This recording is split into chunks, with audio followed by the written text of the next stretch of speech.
There are 3 easy steps in creating your resume link. Let me show you how. Step 1. Register. Go to www.jobs180.com using any browser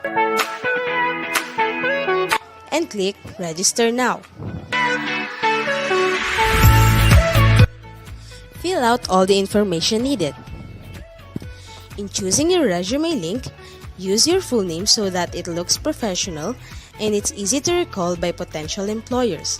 For example, Antonio Juan de la Cruz.jobs180.com. Step 2. Create and design. When creating your resume, make sure to complete your personal information and upload your profile picture. One of the highlights of the resume link is the portfolio section. In the portfolio section, you can show off your skills by uploading samples of your work like documents, pictures, videos, and your social media links. Your resume link also features different themes and you can upload a cover photo. This is a combination of a cover letter and a social network cover photo. Here is an example. You can also download a copy of your resume link and print it.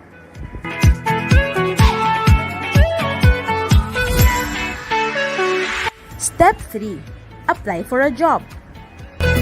There are many ways to apply with your resume link. First is browsing the job recommendations in your Jobs 180 dashboard. If you're qualified, click Submit Resume Link. So what are you waiting for? Dress up your next generation resume, stand out brightly among the competitive job seekers in the market, and win the heart of your future employers using Resume Link.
Alright, so good afternoon everyone. Welcome to Jobs180.com's Marketing Me. Today we are live at Bulacan State University. So we will be joined by speakers today from Jobs180.com, Pro Group, CDO Food Sphere, DTI Bulacan, the Department of Labor and Employment, and POBA. So before we start our session, may we invite everybody for a short prayer followed by the national anthem.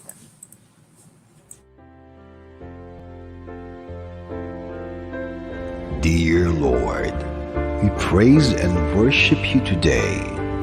You are exalted in our midst. We ask for forgiveness for every sin we have done. Have mercy on us, our Father. As we start our program today, Let your guidance and protection be upon us. Send your Spirit to us and give us wisdom. We thank you for all the blessings we have received. We also thank you for the lives of the people in this place. Be glorified in everything we do. In your name we pray.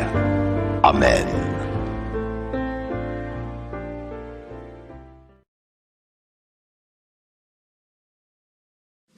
Mga kababayan, ang pambansang awit ng Pilipinas. Kayang magiliw, kaya sa silanganan, alam ng puso, sa titik mo'y buhay. Lupang hinirang, kuya ka ng magiting, sa manlulupin, di ka pasisingil, sa nagatang tutok sa simoy at sa langit ng bagaw, ay ginatang tula, kawin sa pagkayang minamahal. Ang isang ng matawad mo'y tagumpay na naghihinig, ang bituin at araw niya kailan pang ay di maghihinig. Luman ang araw ng walhagin pagsinta, buhay langit sa piling mo. Ang inigaya na pagkay mga amin, ang mamatay ng dahil sa'yo.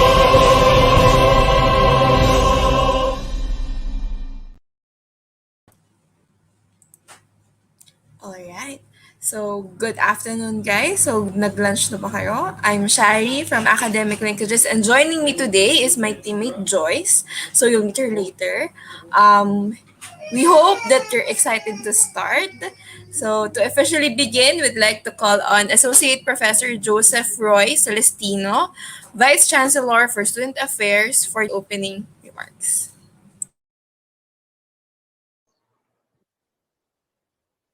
Pleasant day to everyone. On behalf of the administration of Bulacan State University, allow me to convey my warmest greetings and felicitations to our dear BulSUans attending this event, to our esteemed guests, and to the BulSU Placement and Public Employment Services Office under the supervision of its head, Dr. Wenceslao Valerio. The university is grateful for the ushering of this event. It is a sign that in spite of the challenging pandemic, we are moving forward. We are optimistic that opportunities are within the horizon. To our BulSUans, knowledge is half the battle. Use this opportunity to equip not only your skill set, but the way you carry yourself as you enter the world of employment. To our esteemed guests, Mr. Kim Chua, Mr. Richard Dominic Regidor, Ms. Cathy Claire Velasquez, Ms. Charisse Miravalles, Mr. Larry Villanueva, Attorney Christine Marie Joy Andal, please accept our wholehearted gratitude, and we look forward to more partnerships and collaborations with you. To our BulSU Peso, good luck, and may you have more meaningful endeavors such as this event. God bless us all, and keep safe and healthy. Thank you. All right. So thank you for that, sir. As usual, guys, we'd like to know where you're from. So please comment your name and course doon sa ating comment section. So if you have questions later, don't hesitate to put it in the comment box as well. Yan. So if your friends are not here yet, please tag them and share this video so they know that we've started. Okay, so here's our schedule for this afternoon. We will be starting with online applications that will be discussed by jobs180.com. Next is virtual interviews, other career options or entrepreneurship, labor education for graduating students, youth entrepreneurship development from DTI, and anti-illegal recruitment from POEA. Ayan. So thank you guys for being on time. Again, we'd like to know where you're from. Please comment your name and course and your questions later para mabasa natin. Alright, so let's go to our first speaker, calling in Miss Joyce to do the introduction. Hi, Madam. Good afternoon. Hello, good afternoon, Miss Shari. Hello, good afternoon, Bulacan State University. My name is Joyce, and I'll be introducing our first speaker for today's event. Okay, so he has 20 years of experience in sales, marketing, business development, customer service, operations, business process, and human resources. As a trusted resource speaker, he has done over 1,000 plus career development seminars in more than 400 plus colleges and universities nationwide. So the managing director of Jobs180.com, Mr. Kim Chuba. Mr. Kim,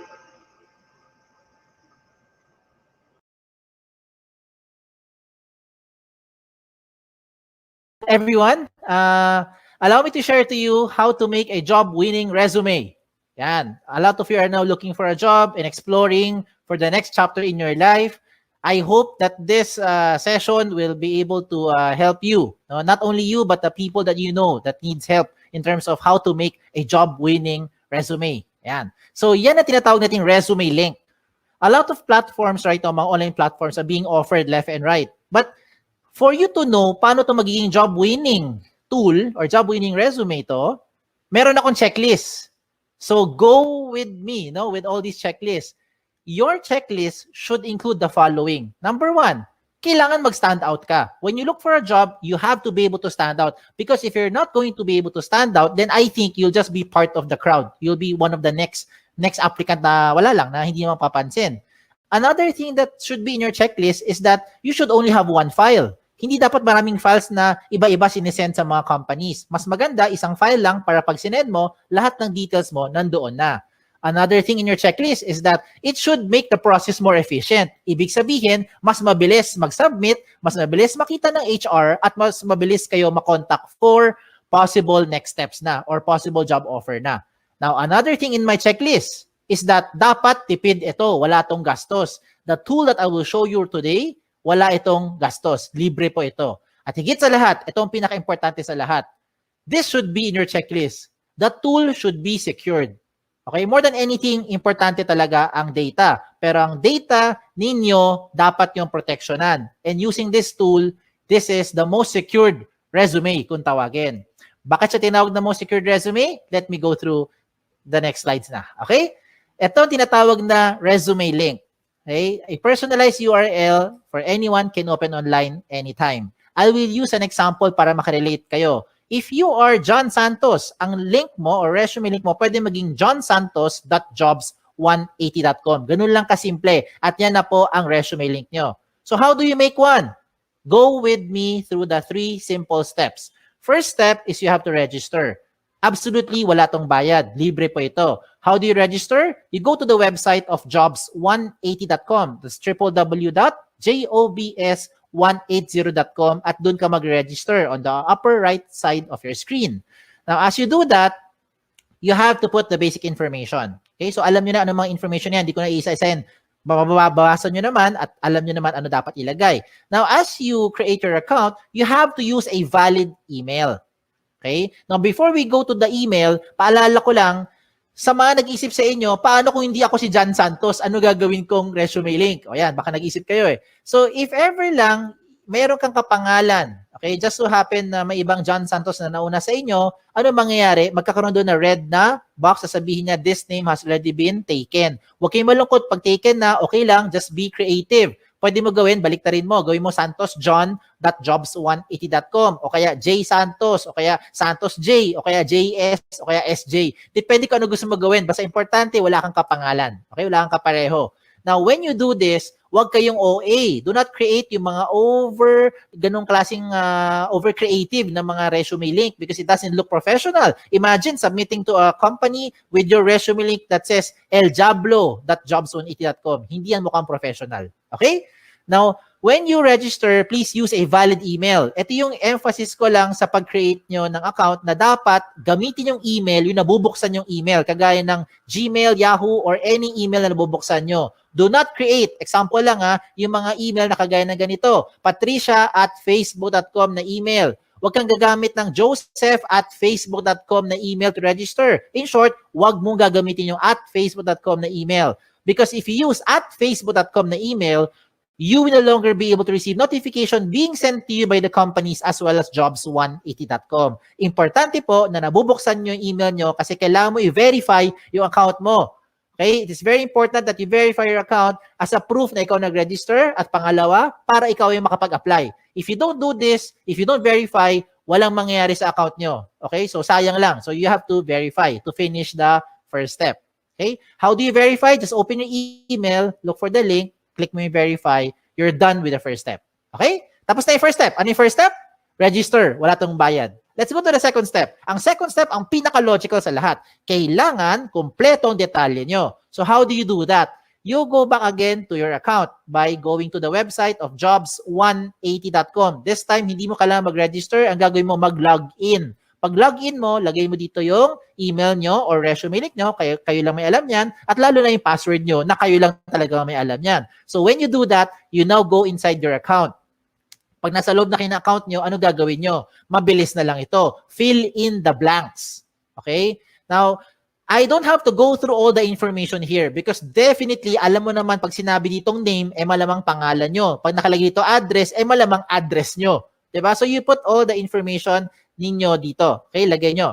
Then, what else do you put in here? Importante po, lagay dito lahat ng posibleng paraan na pwede ka makontak ng isang HR, kagaya ng social media account nyo. Diba? Hindi lang email tsaka phone number. Bakit?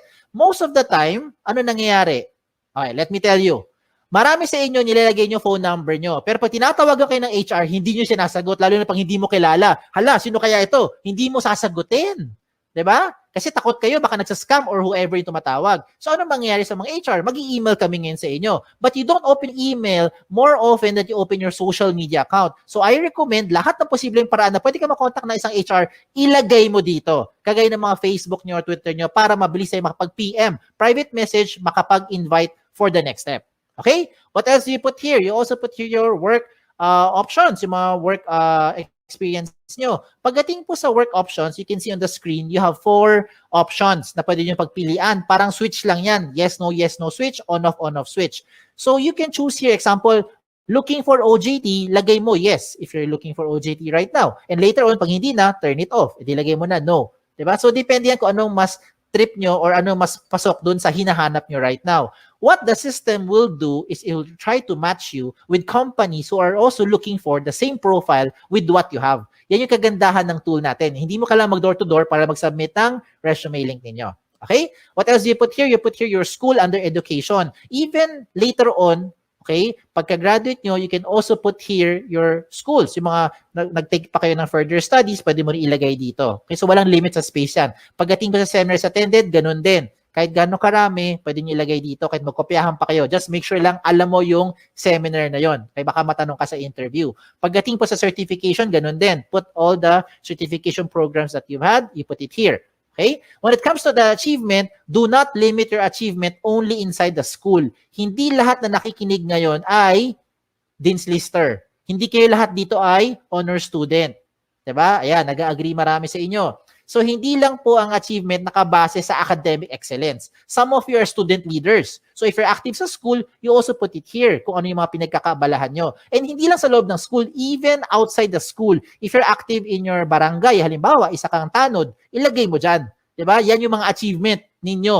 So, you put it here. Bakit? Because what you're doing now is you're trying to market yourself more effectively to that prospective company. Okay? Now, when it comes to the skills and languages, ito yung common observation namin mga HR. Pagdating sa skills, nilalagay mo lang na skills yung mga umiikot lang sa course nyo.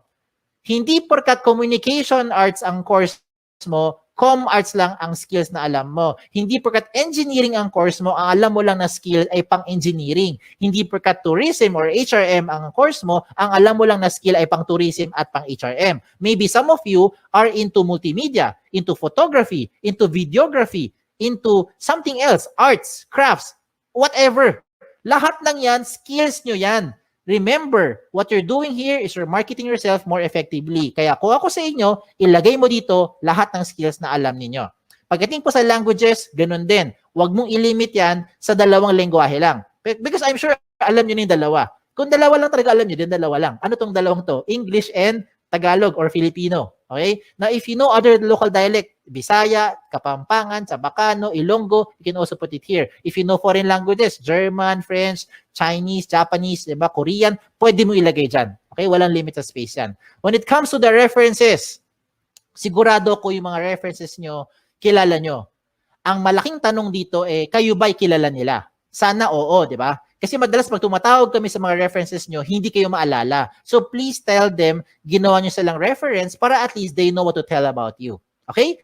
Now at this point, to make your life easier, kung sakali lang nakagawa ka na ng resume nyo in your Word file or maybe in your doc file, depende kung anong file nyo, PDF file, whatever file you have. Kung nakagawa ka na ng resume nyo, simple na lang. Just copy all the information inside dito. Na ilagay mo sa loob ng resume link. Just transfer them here inside the resume link para maging secured yung data nyo. Okay? Kung bakit secured, I'll tell you as we go along. Okay? So yung mga sinabi ko, I think alam nyo na yan. Alam nyo na yan. Okay? Itong mga susunod kong papakita, ito yung mga amazing na portion. Let me start with the portfolio section. Ano yung portfolio section? This is the part where you now upload evidence of your skills. Example, ano ebidensya na graduate na kayo later on? Diploma, 'di ba? Transcript. Ano pa? Toga? Hindi ebidensya yung toga. Okay? Kung ano man meron nyo, 'di ba? Certificate, diploma, 'yan, ebidensya 'yan, okay? Kung transcript of records is evidence na graduate na kayo. Ano ebidensya na wala kayong criminal record? NBA clearance, police clearance, 'di ba? Ano ebidensya na pwede ka pumunta sa ibang bansa?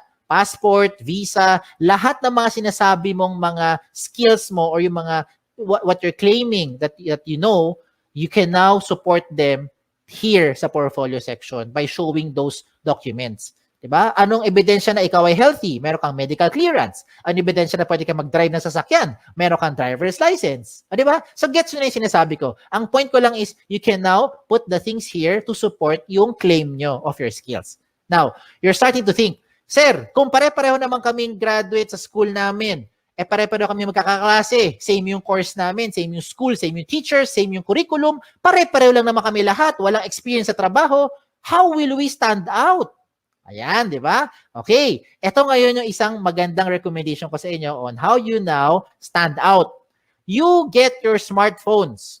Kunin mo yung mga smartphones nyo. Kung wala, manghiram sa kaibigan. Okay, hiram mo sa kaibigan mo. I-record mo yung selfie video mo. You say something interesting about yourself. Record it in about 30 seconds to 1 minute lang. Huwag na masyadong mahaba. Ano gagawin mo? Pretend that you are being interviewed by the HR. So you answer basic questions like, tell me something about yourself. O, di ba? Ano yung mga gasgas sa tanong natin? Why should we hire you? O, di ba? Just imagine na tinanong ka ng HR at sasagutin mo na lang siya. Ang maganda lang ngayon, recorded mo. So kung di mo type yung sagot, i-delete mo. Pag type mo, you save it. Then you upload it sa YouTube or sa Vimeo. Maraming mga video channel na libre, mga video converter sa online. Hanapin mo lang. And when you're done, you put that video link doon sa portfolio section nyo. O, di ba? This time, it will definitely make you stand out because depende na to sa diskarte mo on how you're going to present yourself. Okay? So I leave it up to you on how you do that. Now, another thing for you to do, na sure akong hindi to makokopya ng classmate mo, ay yung picture mo. Diba? So you put your profile picture here. Now, when it comes to the picture, hindi kailangan sobrang formal na formal. Hindi kailangan pumunta sa studio. Huwag na kayo gumastos. Ang importante dito, tumingin kayo sa camera. Plain background. Okay? Plain background, tumingin kayo sa camera. Wear something, of course, wear something decent. Okay? Do not upload profile pictures that look like the right side of your screen. Yung mga sample na yan, hindi po maganda yung sample yan. Okay? So, huwag kayong maglagay ng ganun kasi mga sample ng profile picture. Now, another good thing pa that will make you stand out using the resume link is your cover photo. Yes!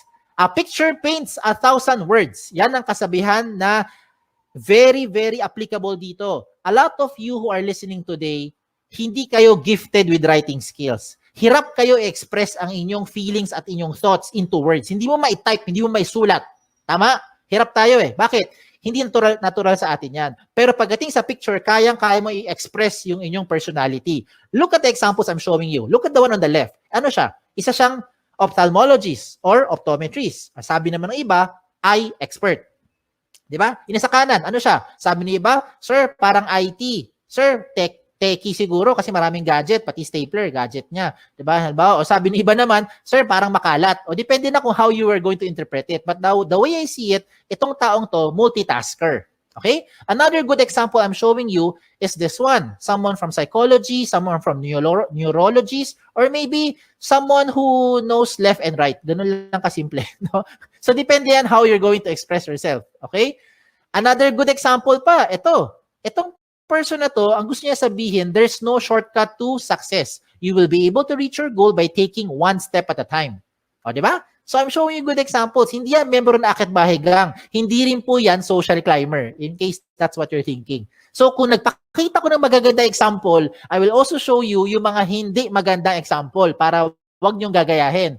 Huwag kayong magpapaka-misteryoso. Okay? Make sure you put your picture there. Okay? Kasi maraming pangalan ngayon interchangeable. Ako mismo, guilty ako dyan. My name is Kim. A lot of people think babae ako. Ako rin mismo, napagkakamala ko yung mga aplikante, nakita ko, Chris, George, Alex, Sam. O, diba? Minsan isipin ko, Joey, lalaki. Yung pala, babae. Diba? So you better put your picture there para at least alam ng HR who to expect. Okay? Now, when you make your resume link, dapat may laman talaga yan. Kasi kung walang laman yan, ganyan itsura niyan. Blanco. And how do you expect companies will look, or HR from companies will look at your profile if you submit to them resume links that look like this? It's like submitting a piece of a paper, bond paper, or long bond paper, short bond paper na walang laman except pangalan mo. And that's the same as this one. So hindi yan papansinin ng mga HR for sure. Okay? Sayang lang oras nyo tsaka oras ng HR. Kailangan attractive. Okay? When I say attractive or catchy, do not overdo it naman. Now, this is just in my opinion. In my opinion, I think this one is not a good example. Kasi ang dating niya parang tamad, parang happy-go-lucky, parang chill-chill lang, no? Parang gano'n na dating. So, I leave it up to you on how you'll be, expressing yourself na dito. Okay? So, sa mga personality nyo. Alam niyo na anong dapat nyo gawin at hindi nyo dapat gawin. So, showing a very good example is si iExpert. Tignan mo, lahat ng detalye niya, kompleto. Everything from top to bottom, kompleto lahat ng details, including yung kanyang mga portfolio section na nagpapatunay na siya ay isang licensed ophthalmologist. Pinakita niya lahat ng mga posibleng hingiin pa sa kanya ng mga HR. So bakit ko sinabi sa inyo napapabilis yung buhay dito? Hindi lang buhay nyo.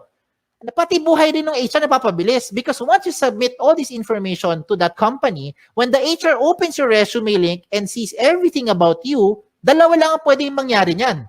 One is, nahuli mo attention, gusto kanya ngayon kausapin or schedule for the next step, like interview or possibly job offer, or hindi ka nag-fit. Yun yung second. Diba? Para at least, ang maganda rito, hindi na pabalik-balik, hindi na siya tatawag para sabihin, hello ma'am, meron ka bang evidence na graduate ka na talaga sa school na yan? Can you send me your transcript? Diba? Can you send me yung mga evidence or yung mga sample skills or sample work mo kasi you are in IT or in graphic design? Diba? Gets mo ibig ko sabihin? Wag nang pabalik-balik, sayang yung oras. Okay? Time is of the essence, lalo na ngayon. So you put everything there, at least pag nakita ng HR, diretso na kagad sa pagprocess sa inyo. Okay? A lot of you are now thinking, Sir, pag gumawa ako ng resume link at nilagay ko lahat ng information ko dyan, baka naman yung mga data ko nakakalat na sa buong mundo. Baka naman yung mga information ko nakalantad na sa buong internet. The answer is, no. Kaya nga siya tinawag na the most secured resume. Okay? Bakit siya tinawag na most secured resume? Because you have the ultimate control over your privacy settings. Follow the screen. Inside your dashboard, when you log in, you can go to your settings. Sa settings mo, to be specific, puntahan mo yung privacy settings. In your privacy settings, you choose the information that you want to show in public. Halimbawa lang you do not want to show your birthday. What do? Turn it off. Ayaw mo pakita yung address mo. What do? Turn it off. Ayaw mo pakita ang inyong references. What do? Turn it off. So lahat na naka-off, hindi lalabas sa public. At sino may control niyan? Kayo lang. O, diba? Ang maganda pa rito, real-time update yan. Halimbawa, today, you decide not to show your birthday, your address, and references. And then 5 minutes later, you decide, sige, pakita ko na nga birthday ko. Turn it on. Real-time. 5 minutes later, the moment you save your settings, lahat na binigyan mo ng resume link, updated na rin sila real-time. As in real-time. Diba? Ayos, diba? Sige, tuloy natin. Tuloy pa natin to. So, reminders ko na lang sa mga late na dumating or kakakinig lang, when you make your resume link, make sure that your profile is interesting and attractive. Okay? Wag OA. Iba yung over naman yun, no? Wag naman ganun. So make sure it's attractive, it's catchy. Complete all the information, especially your contact details. Kasi sayang naman lahat ng ginawa mo, nahuli mo attention, hindi ka makontak ng HR. So better make sure nandiyan yung mga contact details na updated. Okay? So yan. So tapos na tayo sa 2 steps. Last step na lang. Ano yung first step? Recap lang. First step is register. Wala tong bayad. Libre po yan. Second step is for you to complete the information. Yan ang pinaka-logical. And the last step now is for you to submit. So you're now thinking, okay to paano ko gagamitin ngayon yung resume link? Bigyan kita ng iba-ibang paraan. Okay, lahat ito practical application para makarelate kayo. Unang option, pumunta ka sa website ng jobs180.com. That's www.jobs180.com, and that's where you now start to look for companies. Type the companies that you're looking for. Pag may lumabas, edi good. Pag walang lumabas, edi wala. Okay, huwag din pilitin. Okay? Now, you can also see there a lot of companies, a lot of company logos that you can shop around, you can choose, learn about the company, and if you want to be part of the company, I recommend you submit your resume link kahit na hindi ka pa qualified. Let me repeat what I just said. If you want to be part of an organization, if you want to be part of that company, even if you are not yet qualified, I recommend you give your resume link to that company. Bakit? Imagine, kung ngayong hapon, nagsubmit ka ng resume link sa isang kumpanya na naghahanap ng 3 years experience na aplikante. Wala ka pang 3 years experience. Okay lang. Because nabigay mo na yung resume link mo sa kanya, pagdating ng 2024, siguro naman by that time, meron ka ng 3 years experience, di ba? Kasi nag-work ka na ngayon by 2021. By 2024, may 3 years experience ka na, pwede ka na ma-qualify dun sa position in-applyan mo. And you never know. That company might just contact you later on, provided that your details are still updated. So you have to update those information real time. Ayos ba? Ayos, di ba? Wala nang pabalik-balik. Hindi mo na kailangan magbalik-balik dun sa kumpanya para sabihin, nag-apply po ko sa inyo last year. Ako po yung OJT nyo 3 months ago. Wala lang ganun. Okay? Another practical application. When you submit your resumes through email, how do you do that? Madalas, ito ginagawa natin. Mag-email tayo, sasabihin natin, Dear HR Manager, I would like to apply for the following position. And this is my resume. Ano gagawin nyo? I-attach mo yung Word file mo or PDF file mo. Tama? If that is how you're doing it, wag mo nang gawin yon. Wag ka na mag-attach ng anything sa email. Pampabagal lang yan, tsaka makaluma na yung style na yan. Bakit ko sinabi yon? Kasi hindi mo na kailangan talaga mag-attach ng anything. Ang gagawin mo, i-type mo na lang doon sa email mo yung resume link mo. Example, Dear HR Manager, I would like to apply for the following position. And this is my resume. In this example, Antonio Juan de la Cruz, 01.jobs180.com. That's it. Submit. I look forward to your information. Thank you. Send. Every time meron kang babaguhin sa details mo, hindi mo na kailangan padalhan yung HR. Kasi kung ginagamit mo mga attachment, ang kulit niyan ang kulit, saka nakapagod. Ano gagawin mo pag nagbago ka ng phone number? Dear HR Manager, this is now my updated resume. Mamaya-maya, 2 weeks later, nagpalit ka ng phone number. Ano gagawin mo? Dear HR Manager, this is now my updated, most recent resume. O, di ba? Every time meron kang babaguhin, padala ka na padala doon sa HR. Nakapagod yan, hindi lang sa part nyo, kundi sa part din namin sa mga HR to keep track which one yung pinaka-updated na details. So this time, wala na kailangan. Palit-palit na lang kayo ng details nyo, update-update na lang sa loob ng resume link. Ayos ba? Ayos pa. Okay, tuloy pa natin to. Okay? If you want to print your resume, this is now the good news. You can now print your resume link. No matter how much information you have, the system will try to compress everything into one page. So kung gusto mo talaga mag-print ng papel at mag-submit sa mga kumpanya, walang kaso. Pumunta ka lang sa dashboard mo, hanapin mo yung print na option at mamili ka kung 1 column or 2 column version ang gusto mo i-print. What the system will do is it will try to compress everything into one page para tipid na. Di ba? Now, usapang tipid. Ito mas tipid pa. Gusto mo mag-print ng resume pero gusto mo magtipid. Itong gawin mo. Gumawa ka ng resume link card. Ano tong resume link card? Sa isang pirasong long bond or short bond paper, mag-design ka ng maraming resume link card. No, maliliit lang, parang business card ang dating. In one piece of paper, I think you can make 10, 20 sets of cards. Depende sa size ng papel mo. At ang importante lang ilagay mo dyan sa resume link card mo ay syempre ang inyong resume link. Diba? So, hindi mo na kailangan ilagay lahat ng details mo sa resume sa loob ng maliit na papel. Lagay mo lang resume link mo. And that is what you now give to the companies when you start applying. Look at the picture I'm showing you. Diba? Tipid. Hindi lang tipid. Secured pa. Tingnan nyo. If you submit yung big paper resume nyo, long bond paper, sinubmit mo sa isang kumpanya, nag-apply ka. For some reason, nilipad ng hangin. Yung nakapulot ng papel na yan, alam na buong detalye mo because everything is in that one-page printout. Now, if you lose that small piece of paper, don't worry. Meron kang peace of mind. Bakit? Yung mga kapulot niyan, limited sa privacy settings mo because you have the ultimate control over your privacy settings kahit na i-type niya yan sa browser. Okay? So, ang recommend ko rin sa mga nakikinig, use the gadget. Take advantage of the technology. Use your gadget, your laptop, your cellphone, your tablet, kung ano man. Okay? Para ngayon kasi, with this day and age, technology na ang gamitin natin. Kung mano-mano pa rin kayo, wala kayong gadget, okay lang. Huwag kayong malungkot. You can still submit to the companies by just simply writing the resume link on a piece of paper. As simple as that. Okay?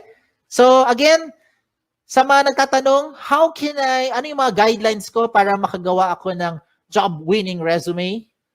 Ito yung guideline ko. Ito yung checklist ko. Are you using the right tool? That's the ultimate question. There are so many tools right now, but these are the things that you should consider when you make your resume.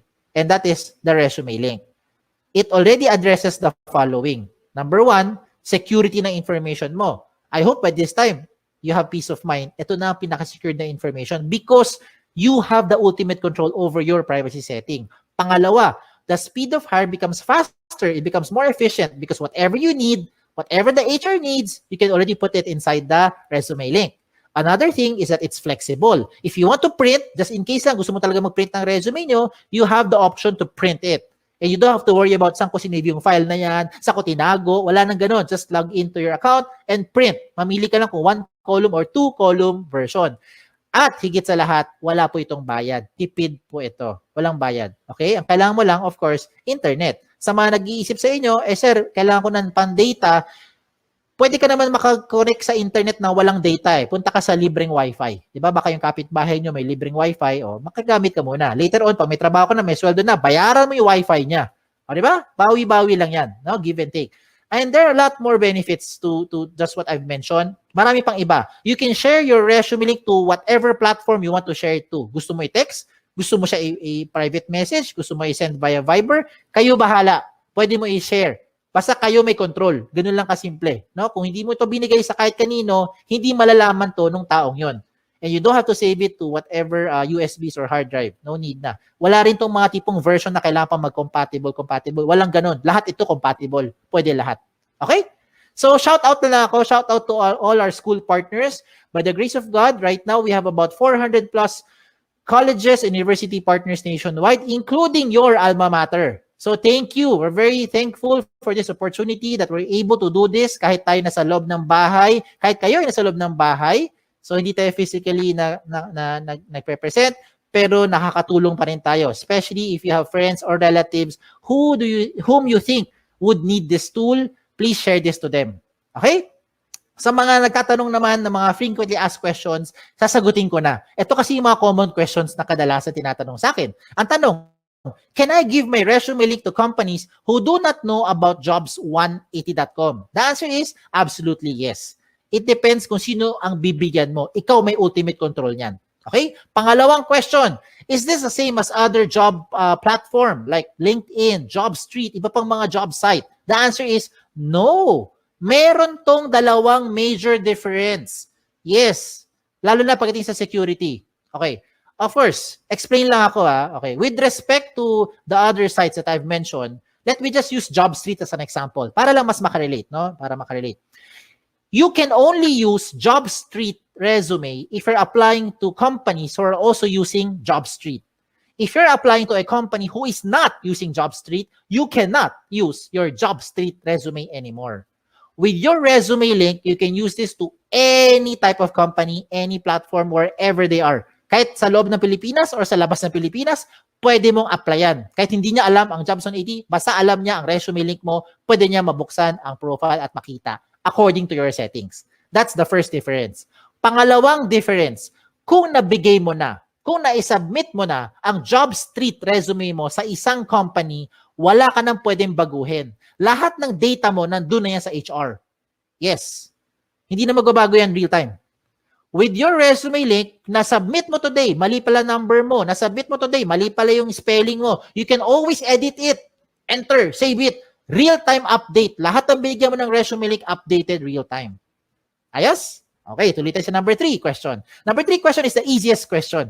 Ang tanong dito is, can I keep my information secured? I hope by this time, na-convince ko na kayo na ito na ang pinaka-secured na platform.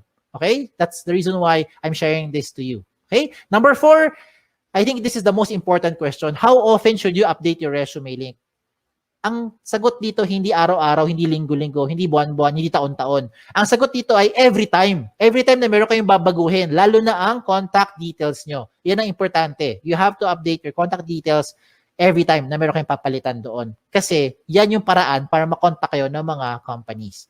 And the last question is just a trivia. Why is this called jobs180.com? This is called jobs180.com because we want to turn your life around. Yan, 'di ba? 180 degrees. Hindi siya 360. Kasi kung 360, bumalik ka lang kung saan ka galing. Edi balik-balik ka lang, balik-balik ka lang, balik-balik ka lang. Di wala nangyari. 'Di ba? So you have to do it 180 degrees. It's a straight line towards your career goal. Okay? Just in case may tanong pa kayo, nahiya magtanong, pumunta lang kayo sa website namin, sa jobs180.com or email me here sa info@jobs180.com. Like us on Facebook, follow us on Twitter, follow us on Instagram para makakuha kayo ng mga latest trends in recruitment. Okay? Again, my name is Kim Chu Wa. Don't forget yung Wa. Okay? Baka Kim Chu lang maalala nyo. Na nagsasabing, be safe at isang magandang araw po sa inyong lahat. Thank you.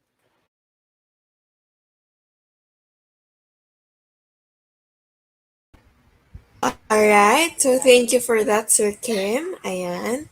So, to our audience, the floor is now open for questions. So, kung may tanong kayo for Sir Kim, so lagay nyo lang dun sa comment section natin. Alright? So, Sir, nag-prepare po ako ng isang question for you.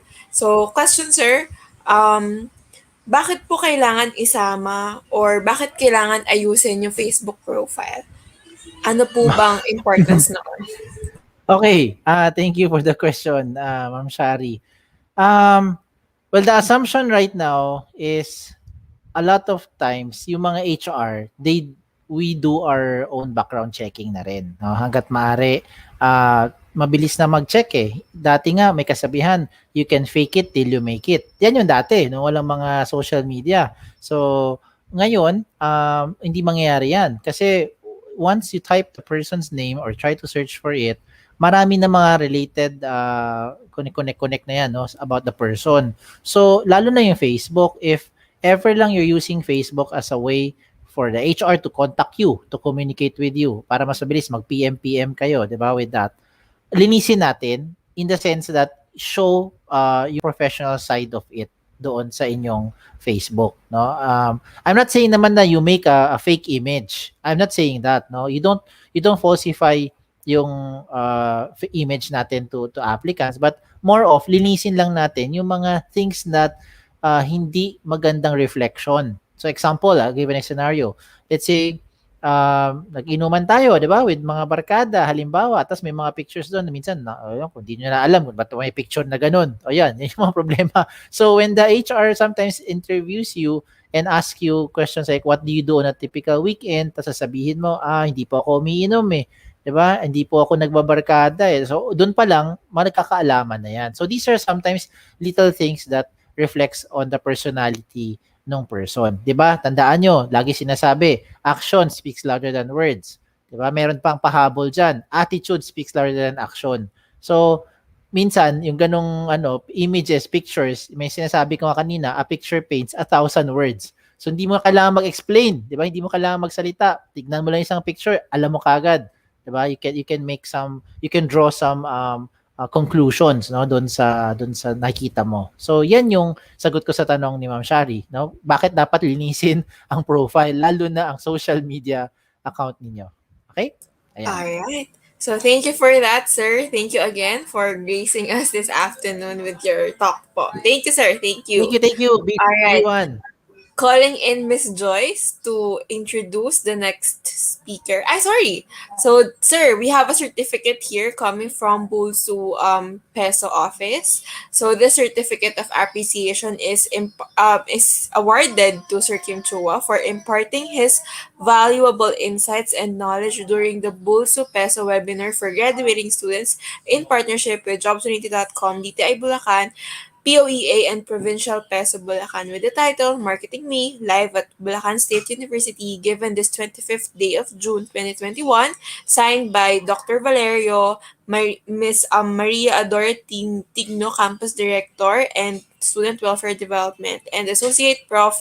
Joseph Roy Celestino, Vice Chancellor for Student Affairs, Main Campus. Thank you again, sir. Thank you. Thank you po sa pag-prepare nitong certificate. Thank you to BulSU and to all the organizers. Salamat. Thank you, Salamat. sir. All right. Calling in Mrs. Joyce to facilitate introduction to the next speaker. Ayan. Okay, hello. Good afternoon Yes, again. So sir. to introduce our second speaker, okay, so as a talent acquisition team lead of Stellar Philippines for 4 years now, he has spent most of his career processing job applications and hiring people. This, combined with his impeccable technical and observational skills, has helped him identify the key behaviors one can practice to leave a significant positive impression in an interview, especially in the new normal. Okay, so the talent acquisition team leader of Stellar, Mr. Richard Dominic Rivitor. Okay, sir, you know the drill. Hi, sir.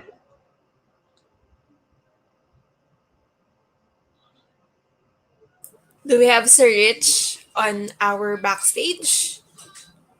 Oh, sorry. So we're having some technical issues with Sir Mm-hmm. Richard's screen. So while we're here, Okay, I think, okay, let me try. sir, Hi, sir.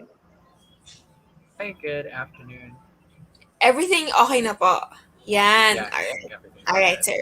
So we'll leave you to it, sir. You know the drill. We will be back for the Q&A. Thank you, Sir Rich. No Sorry, worries. thank Thanks you, very Sir much, Charlie. Shari. Thank you, No sir. worries. Thanks, Shari. Thanks, Joyce. So welcome, guys, to this little talk that I'll be giving today, which is all about job hunting in the new normal. Now, this is the pandemic isn't something new already. I mean, it's already been about a year since we've been in this type of setup, but I think it still stands to mention, and it's still worth mentioning that there are still some things that we could learn, so that we can adapt a little better to the way things are running now. um, and so, as we all know, the pandemic has really forced a lot of companies to adapt their businesses to the new normal.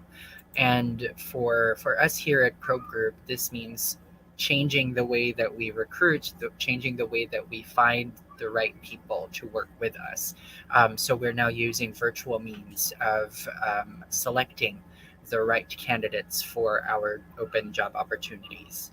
Um, and because we now have a new way of looking for the right people, this also means that the people who are interested also need to observe a new set of guidelines in order for their experience to be as smooth as possible.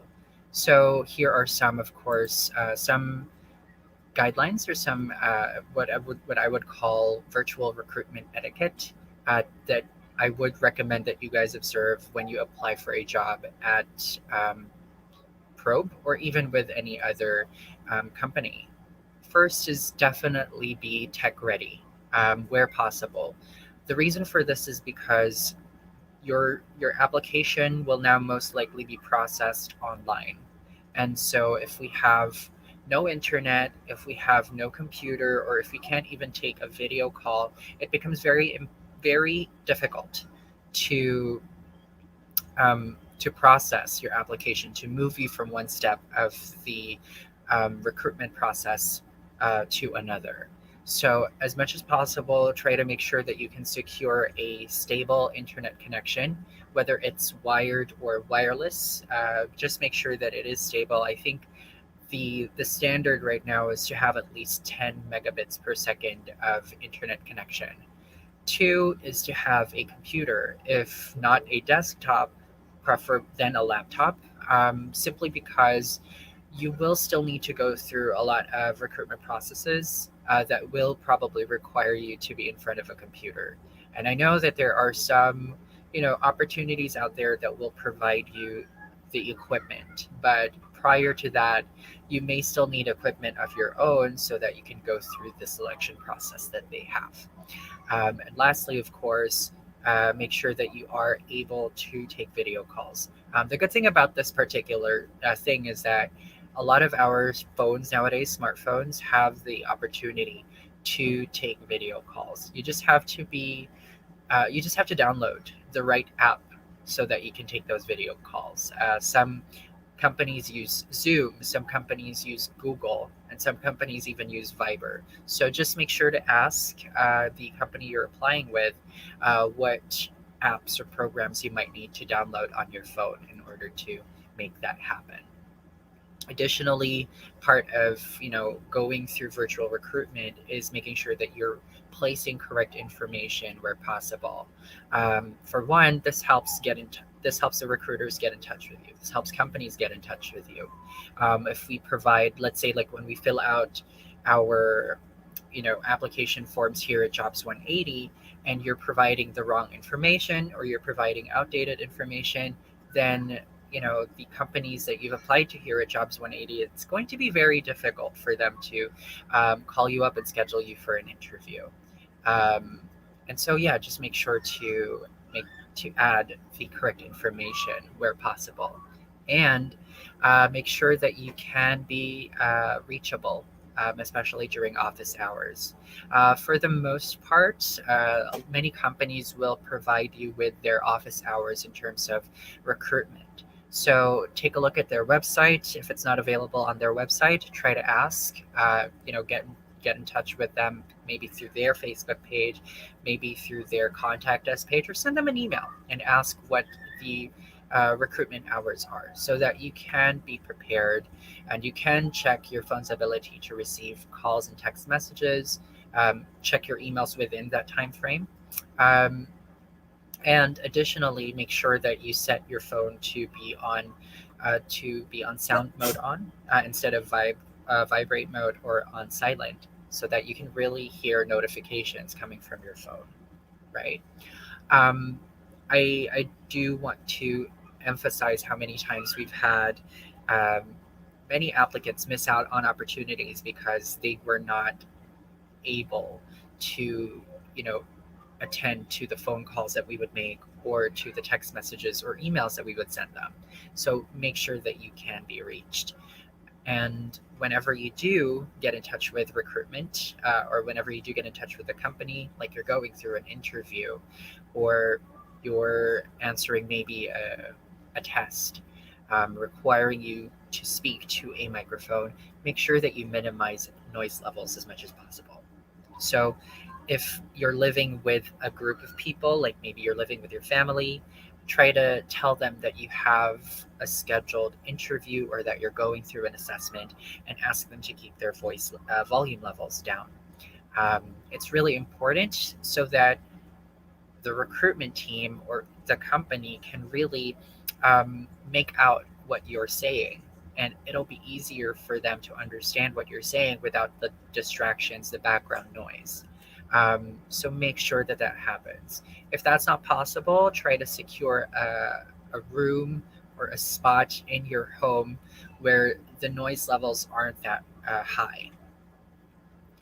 Another guideline that I'd like to share would be to um, remind everybody here who's participating in this talk to answer tests and assessments as promptly as possible. Because of how the recruitment processes work nowadays, many assessments or many tests or many parts of the recruitment process will involve you personally, you, the applicant, in a sense where you have to send it back to the company. Otherwise, your application will not progress. So, unlike before, where you would have a proctor check in on you every maybe 10 minutes or so, and you could approach the proctor or the recruiter once you're done. With it being virtual now, it's not going to be very easy. So, unless you return those tests or unless you answer those tests in a prompt manner, then it's going to take more than, let's say, 1 day or 2 days for your selection or for your application to be completed. So if you're not able to return those things, return those assessments as promptly as possible, then make sure to keep the recruiters looped in, which is another guideline that I would recommend that you observe. Let's say you're answering a test, your internet connection suddenly fails, or you're answering a test and there's a power outage in your area. So try to communicate, reach out to the last recruiter that you were in touch with, whether it's through text, whether it's through a call, whether it's through an email. Just let them know that you're currently experiencing some challenges with completing what you need to complete and request for an extension. Recruiters will be more than happy to provide that to you. You just need to communicate. Okay. And lastly, part of now being in a virtual recruitment environment is to make sure that when you're in a video conference or when you're participating in, you know, um, situations where you will need to turn your camera on, make sure to keep yourself presentable. Um, so, although it's no longer required for you to dress from top to bottom, just to appear presentable in a video conference, what matters now is making sure that you're lit well. Um, that's one. You have sufficient lighting for people to see your face when you're speaking. Two, that your camera is at an acceptable level. So you don't want it to be too high, so it's more of a bird's eye view, too low, where the angle's really not flattering at all. You just want it to be at an somewhat eye level. Okay. And additionally, you also want to make sure that even your background is presentable. And by that, I don't necessarily mean that you have to dress up your background, make it look Instagrammable. You just need to make sure that it doesn't contain a lot of distractions, or it doesn't reveal anything too personal, right? About you or about where you live. So making sure to keep those guidelines in mind will really help you ace your applications and give you a better shot at landing and getting the job that you are eyeing. But apart from that, apart from virtual recruitment etiquette, I also want to talk to you guys about how you can ace your interviews even further. So I now also want to talk to you guys about how to converse more effectively. I know some of you might have questions about what are some common interview questions that might get asked during, well, the recruitment process. To me, it's not so much about what the common interview questions might be, but it's more about how you answer any question that comes your way. So first, it's all about preparation. When you're, before you even think about applying for a role, before you even think about applying for a job, you want to do a whole lot of research. Whether it's about the job itself, whether it's about the job description, the roles, the responsibilities, or if it's just about the company itself.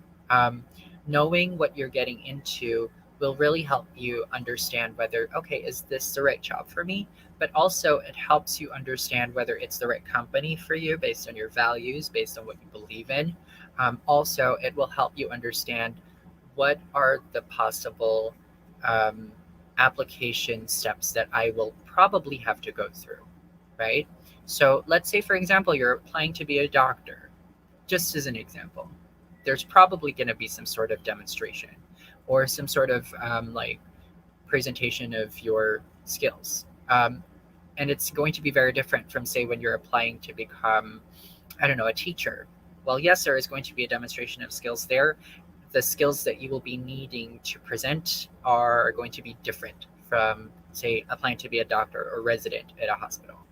Um, and that way, once you know what the steps you might be going through will be, it's a good way for you to practice. So, for example, if you are applying for a job here with us at Probe, which you can also do by going to jobs180.com /probe. It's in the marquee running right below. Um, but yeah, if you're applying for a job here with Probe, and we are a BPO company, you're most likely going to encounter positions that will require you to prove your customer service skills or your skills in sales. So think about how you can practice those skills, and even think about how you can practice your communication or answering things during an interview. And that's how you can prepare. And another tip that I want to share with you so that you guys can speak with ease and you can answer, interview questions with more confidence is to have the right mindset. All the amount of preparation that you do when you are applying for a job will not really work, or it's not really going to be effective if you don't have the right mindset. And by that, I mean it's all about what's going through your mind or what you feel before you go through the interview. So things that you might want to, mantras that you might want to repeat to yourself before you go through the interview is one, to remember that you are prepared. Of course, this applies only if you have prepared. Two, remember that you are having a conversation. That's the thing. Remember that it's really just an interview, it's a conversation. Try not to think of it as an assessment. And lastly, don't sell yourself short. You're interviewed because the company wants to know what you have to offer. So if you can focus on that and less on the fact that you are looking for a job or you are looking for someone to give you financial stability, and instead focus on the skills that you have, then your interviews are going to feel a lot more easy, a lot easier for you to go through as well. Another guideline or another tip that I have for you guys when you're going through interviews is in line with you having a conversation. Remember to tell stories when you're having that conversation. So reframe your mindset. Think about it less as an interview and more of a conversation, and remember to tell stories. And when you're telling stories, make sure that you are specific with what you're telling. Be relevant, make all the details make sense, or make sure that all the details in your story connect to each other, and make sure that whatever it is that you're telling is clear. Like the message or the purpose of your story has to be clear.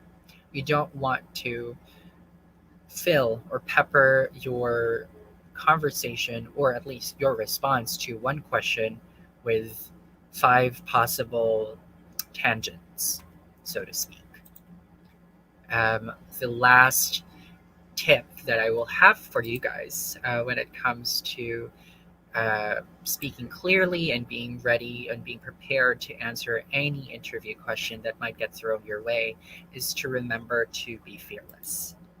So, what do I mean when I say being fearless?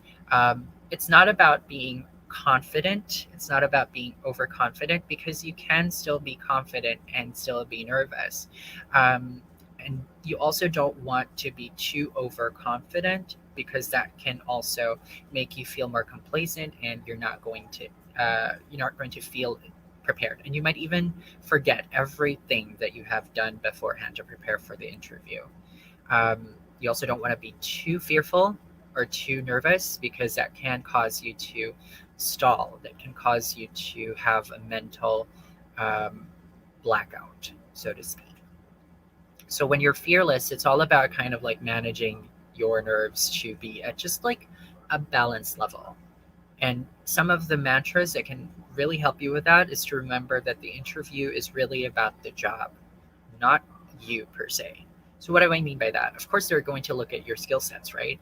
But they're really looking at whether or not this job Like this job that they're offering is a good fit for you based on the skill sets that you have presented them or based on the skill sets that you have told them, right?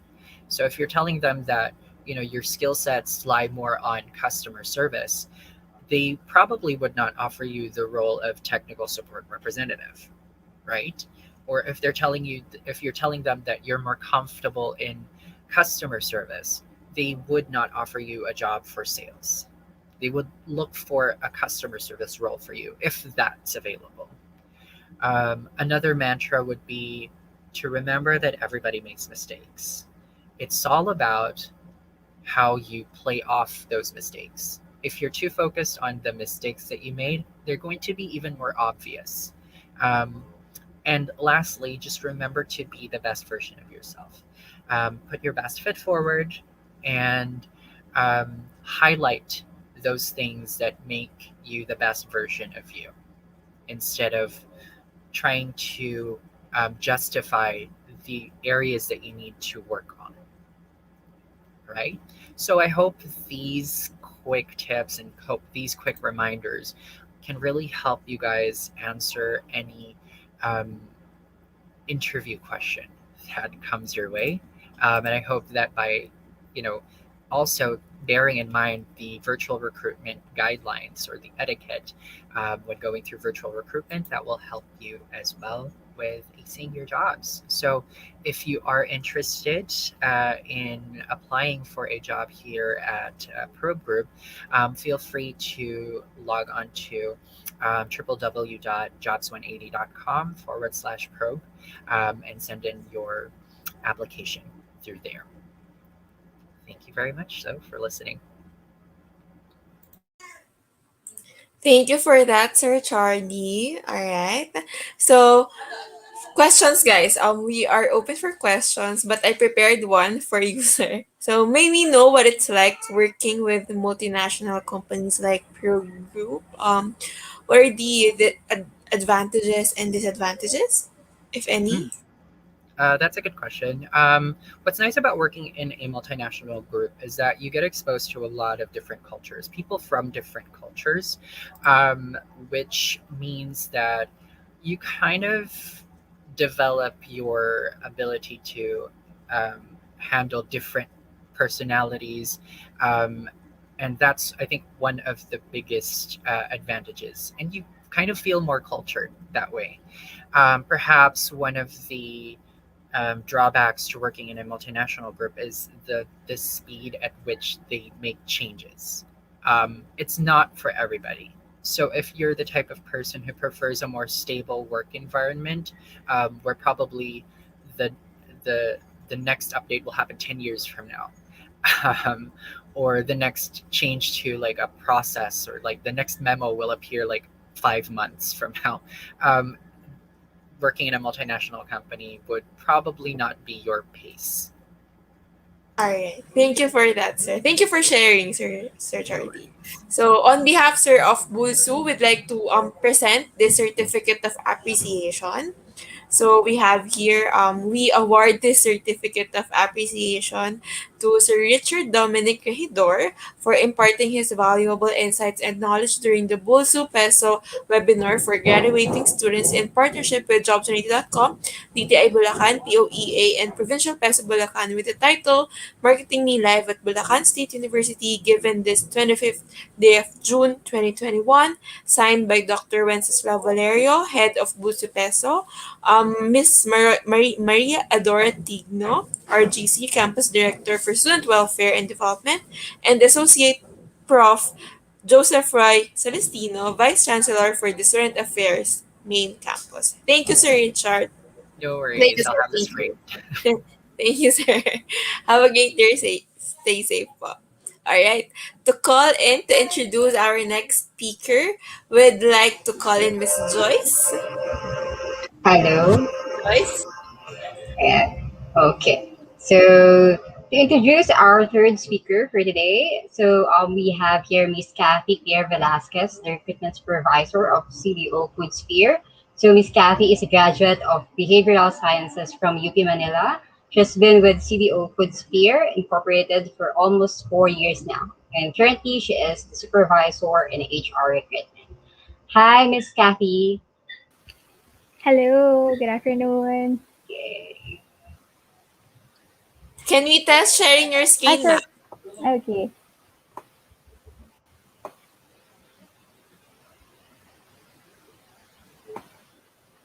We would also like to acknowledge the courses that are joining us this afternoon. We have people from BSIT, food science, I guess. We have people from DDGT, FSM. I'm not sure what the. Sorry. Yeah, ma'am, it's up. Okay. Ma'am, we'll Can I leave you start to now? it. All We'll be right. back in 20 minutes po. Okay. Thank Thank you, Miss you. Casey. Thank you, Miss. Hi, Bulacan State University. Good afternoon, guys. Hope you are having a good day today. Finally, it's Friday, no? My name is Kathy Claire Velasquez, but you may call me Miss Casey. And as said earlier, no, I'm a recruiter from CDO Foods for Inc.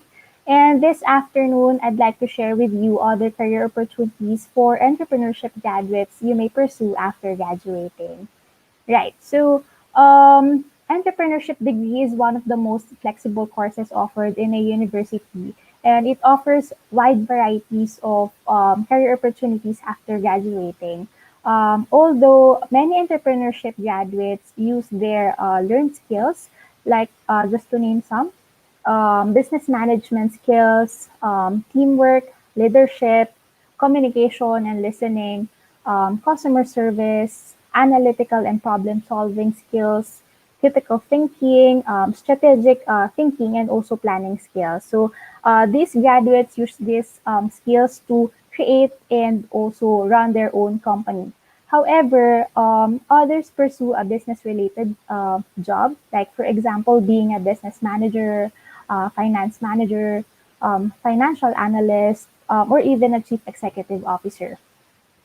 So, careers in entrepreneurship can be found in all industries, may it be in a food manufacturing like CDO,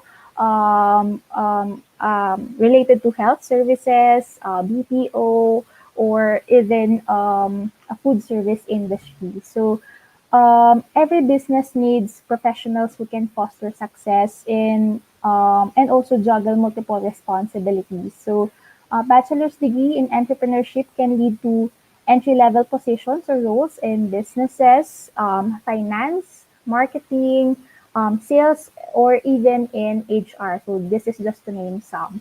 So, let's start in sales and marketing. No? Someone who works in sales or marketing needs to know how businesses run. They need to know how to represent a company, how to manage accounts, several accounts, if ever, how to handle brand management, and also make sure that all of their accounts are being handled or taken care well of. No? Some positions that are open in CDO and that you might want to apply. One would be key account specialist or distributor sales specialist. We have openings in NCR or even in provincial areas.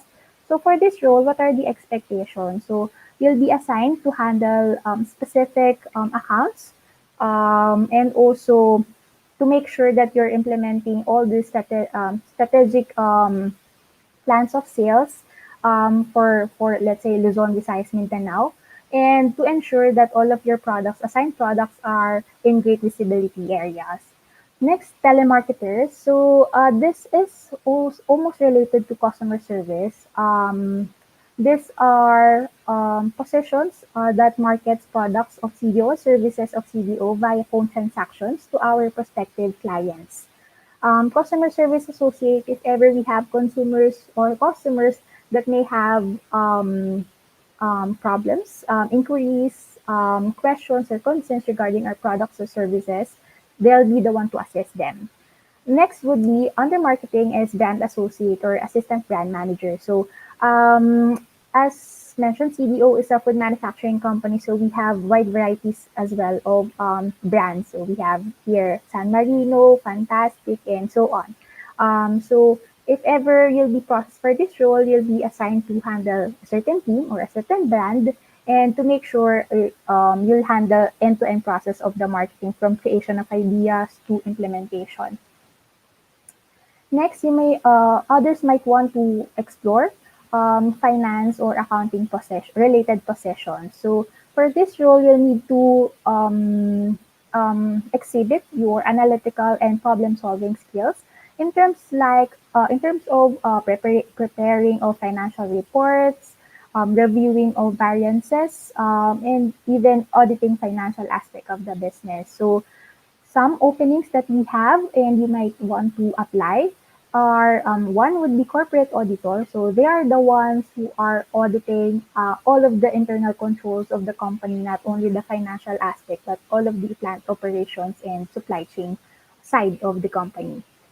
Next, we have finance analyst, credit and collection officer, accounts payable or cost accounting staff, and lastly, treasury staff or being a cashier. So, yun yung ating current openings in CDO for this year.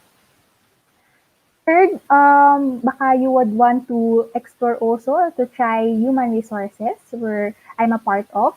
So, having had courses that cover operations management, leadership, teamwork, and variety of others, as mentioned a while ago, you most likely have a keen sense of what type of person is needed to fulfill a position. So, not only this is applicable to recruitment, but also pwede rin siyang i-apply to training, to compensation and benefits, and other aspects of HR. So, what are the specific positions that are open in CDO?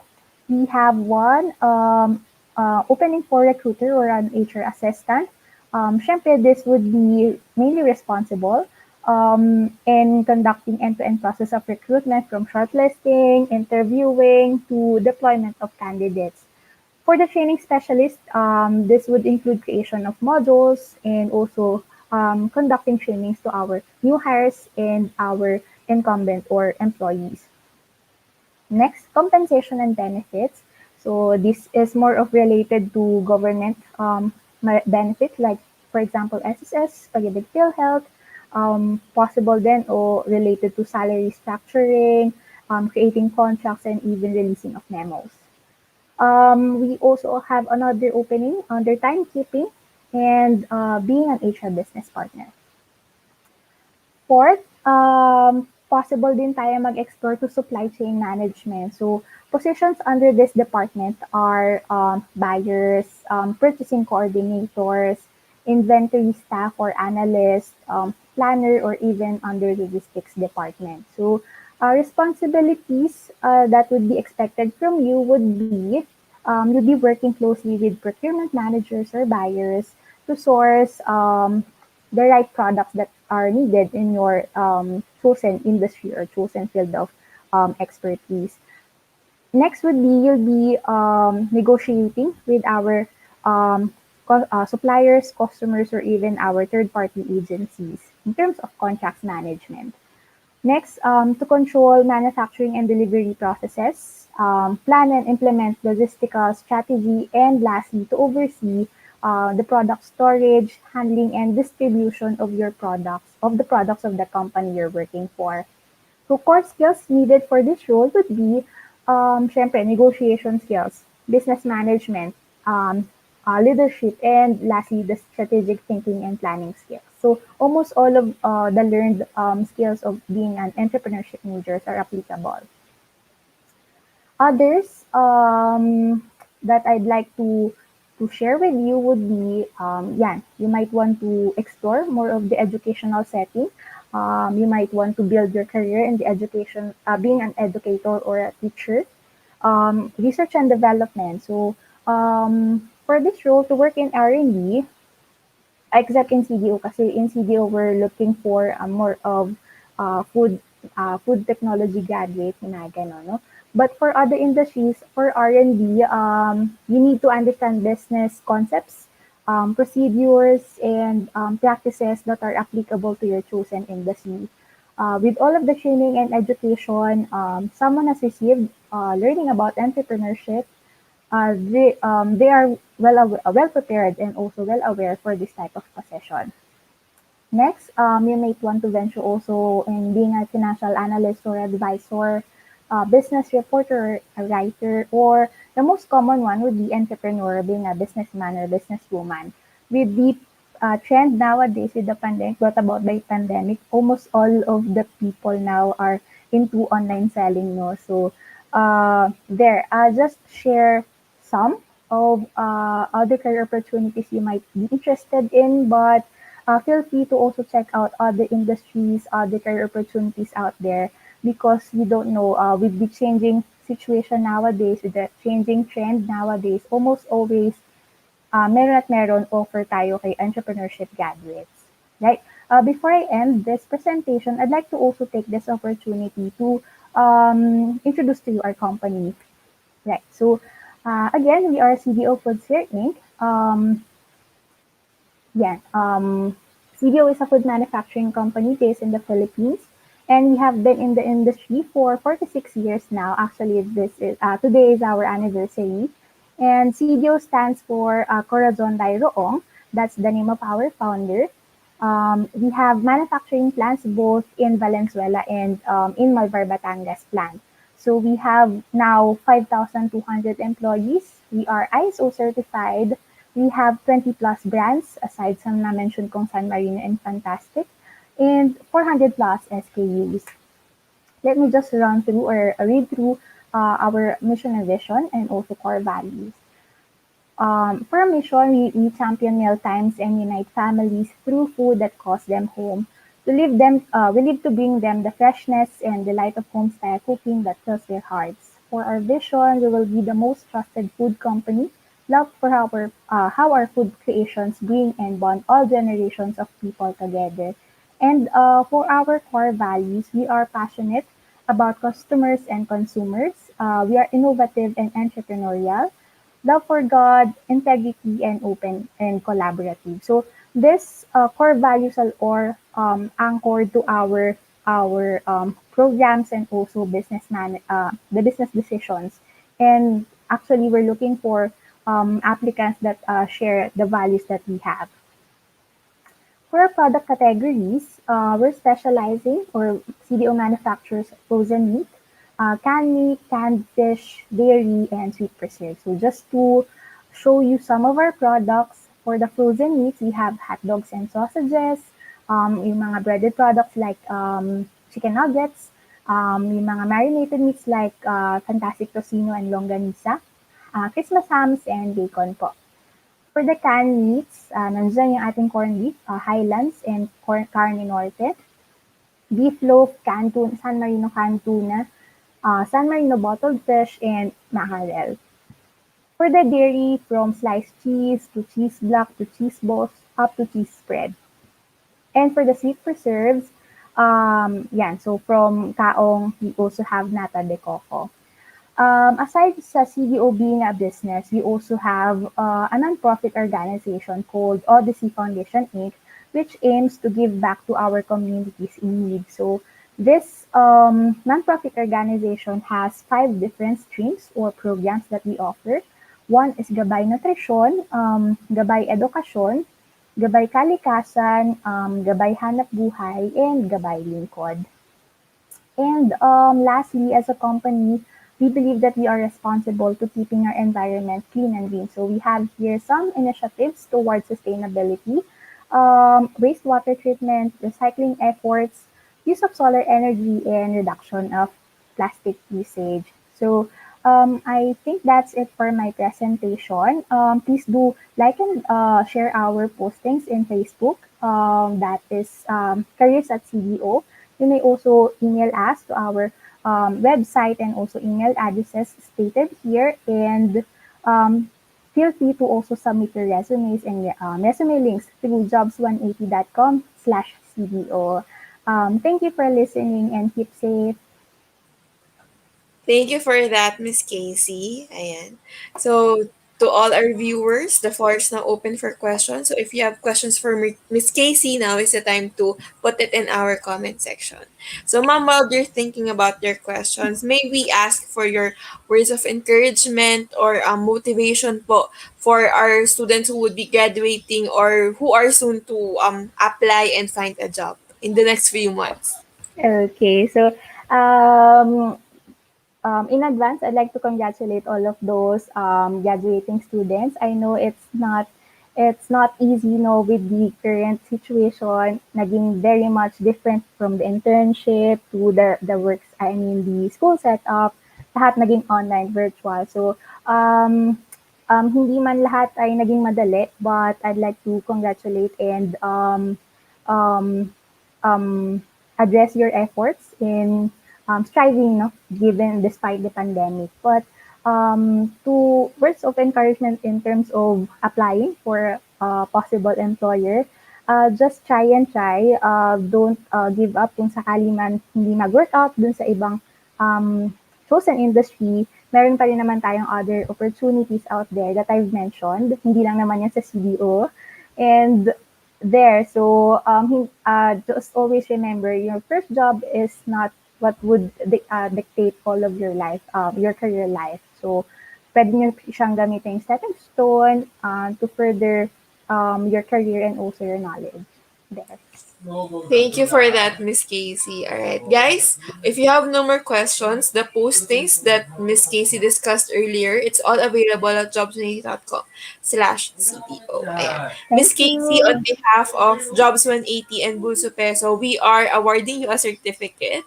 So this is for Miss Kathy Claire Velasquez for imparting her valuable insights, knowledge during the BulSU Peso webinar for graduating students in partnership with jobs180.com, DTI Bulacan, POEA, and the Provincial Peso Bulacan with the title Marketing Me Live at Bulacan State University given this 25th day of June 2021, signed by Dr. Wenceslao Valerio, signed by Dr. Miss Maria Adora Tigno, and the Associate Prof. Joseph Roy Celestino, Vice Chancellor of Student Affairs, Main Campus. Thank you, Miss Casey. We'll send this to you po via email. All right. Thank you. Thank you, ma'am. Have a great day. Stay safe You po. too. Thank you po. Bye-bye. Alright. So, calling in Miss Joyce to introduce our next speaker from the Department of Labor and Employment.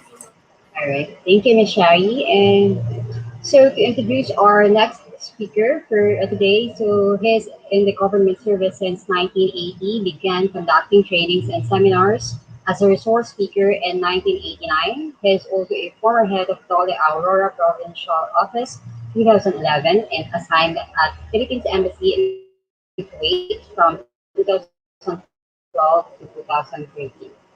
And as Senior and Labor Employment Officer for 20 years in Dole. He's also a graduate of Bachelor in Business Management from Polytechnic University of the Philippines and studied Master in Public Administration at Bulacan State University. So, Senior Labor and Employment Officer of Dole Bulacan, Mr. Larry S. Villanueva. Mr. Larry. Share lang ako ng aking Hi, sir. data. Ano po? Yes po, Hi. good afternoon. Opo, teka lang po. Paano ko ba i-share to? Hi, sir. Medyo Good afternoon. Good afternoon. Mag-share Ayan, lang po sir. ako ng aking Apo. presentation. Yes po, sir. So, bale, medyo magtatakip muna ako ng ano. Kasi, paano ba to? Medyo malabo mata ko, hindi ko makita eh. Kaya, medyo, teka lang ha. So, Sige, sir. bale, punta ako sa share, ano po? Apo. Share, tapos window Natidinig po. po ako. Yes, sir. Malinaw? Dinig po kayo. Yes, sir. Malinaw, Malinaw? po. Yes Malinaw po. po. Apo. Share po ako ng share screen. Tapos, share window po, sir. Share screen. And then, And then, ano nakalimutan po? ko na kasi. Pasensya na, matanda na. Share window, sir. Share window. Opo. Window.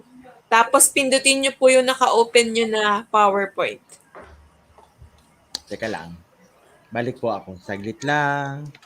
Medyo. Apo. Share screen. Share. Screen sharing. Apo. Is easiest with 2 months. Monitor. At No. sir, sa baba niya, sir, may Screen nakalagay sharing share works screen. based on computer. Sa baba niya, sir, may nakalagay na Share blue screen. na share screen. Any Yan. rito, di ba? Apo. Pindot niyo yan, sir. Okay, yan. Share screen. And then, pinindot ko na Tapos, po. window po yung And then, piliin niyo. window. Opo. Okay, ito po na po. Akin na. Tapos pinutin niyo po Okay yung lang. PowerPoint niyo. Okay, ito na po tayo. Sige po, saglit lamang. Ayan. Mm, Okay na medyo yan, sir. opo. Pa-full screen na lang po ako ng PowerPoint niyo. Opo, teka lang po. Saglit lang po ha. Sige, Medyo sir. medyo may katandaan na. Batang-bata pa, Magre-retire na. sir. Okay, okay na to. Hindi Okay pa, na sir, siya. naka-full screen. Hindi pa po ba naka-full screen? Naka-full screen na kami. Teka lang. Escape ko lang ha. Full screen po tayo. Entire screen na lang pala kayo, sir. Stop share and then share entire screen na lang po. Okay. Ito po. Stop si ano? Wala kasi akong mga assistant dito eh. Nakikita na madam? Nakikita po kayo, sir, pero hindi po naka-full screen. Yung presentation ko? Okay, hindi siya naka-full screen, sir. Teka lang po ha. Saglit lang. Full screen muna tayo. Ayan. Stop share na lang kayo, sir, tapos share ulit. Tapos entire screen na po yung pindutin ninyo. Kasi nag-ano kasi. Saglit na nakikita yung noo ko. Nakakahiya. Okay lang yun, sir. Nakakahiya. Mga kadugo nyo naman po yung audience natin, sir. Mga taga-BulSU Opo. to. Ay, taga BulSU, teka lang ha. Saglit lang ha. Medyo ang lolo nyo ay nabobobo. Ivy, kasi po pag nag-share ako, Entire screen na lang, sir. teka lang. Entire screen? Opo. Tapos yung PowerPoint po ulit. Ito lang po. Hindi ako Teka lang, tumawag na ako ng backup. Nasasayang Okay. yung ano ko. Okay, sir. So, kayo makapag roll call na lang po tayo, no? Ayan, roll call tayo ng audience. So, happy viewing po sa mga taga-BSBA, BSIT, ayan. We have people watching us from DBGT, 3D, okay na po siya. Food Sciences. Ito ba? Okay na, ma'am? Ito na, entire screen. Yes. Ayan, entire screen po. Tapos click nyo po yung PowerPoint. Share. Ayan, share. Apo. Ayaw po. Click daw yung PowerPoint. Sabi niya. Yung PowerPoint po. Click daw yung PowerPoint.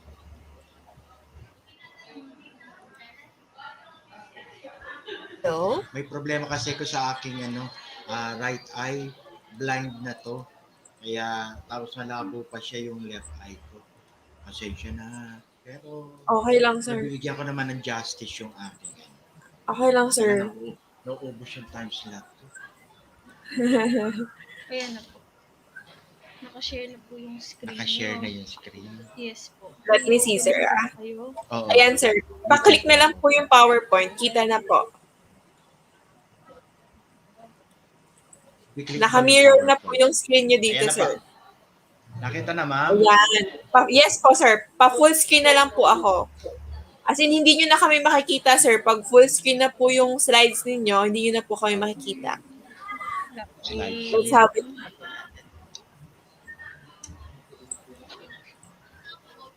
Ano mo?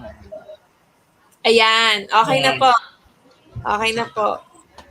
Ayan, Okay na, sir. ma'am? Sir, kapag okay na, sir. Okay na po. Kapag okay na po. Okay na po. Ma'am, okay na? Yes po. Yes, All sir. good Okay na tayo, na. sir. Okay, thank Okay na you. po. Okay. Ayan. We'll Papasok start, po ha? ako ulit, sir, kapag Okay. meron pong technical glitch. Okay po. Okay, sige. Okay. Start Can na I po start tayo, now? sir. Opo. Start na po Okay. tayo. Magandang hapon po.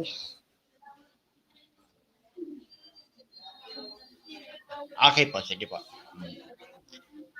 Okay, good afternoon. Thank you po dun sa Bulacan State University at Jobs 180 for inviting us again. Suki na po tayo. Ako pa ay naimbitahan para ma-discuss itong labor education for graduating student.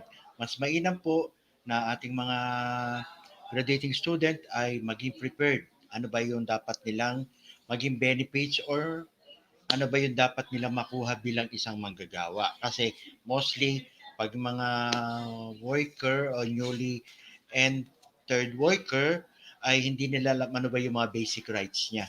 We're going to discuss the workers' basic rights.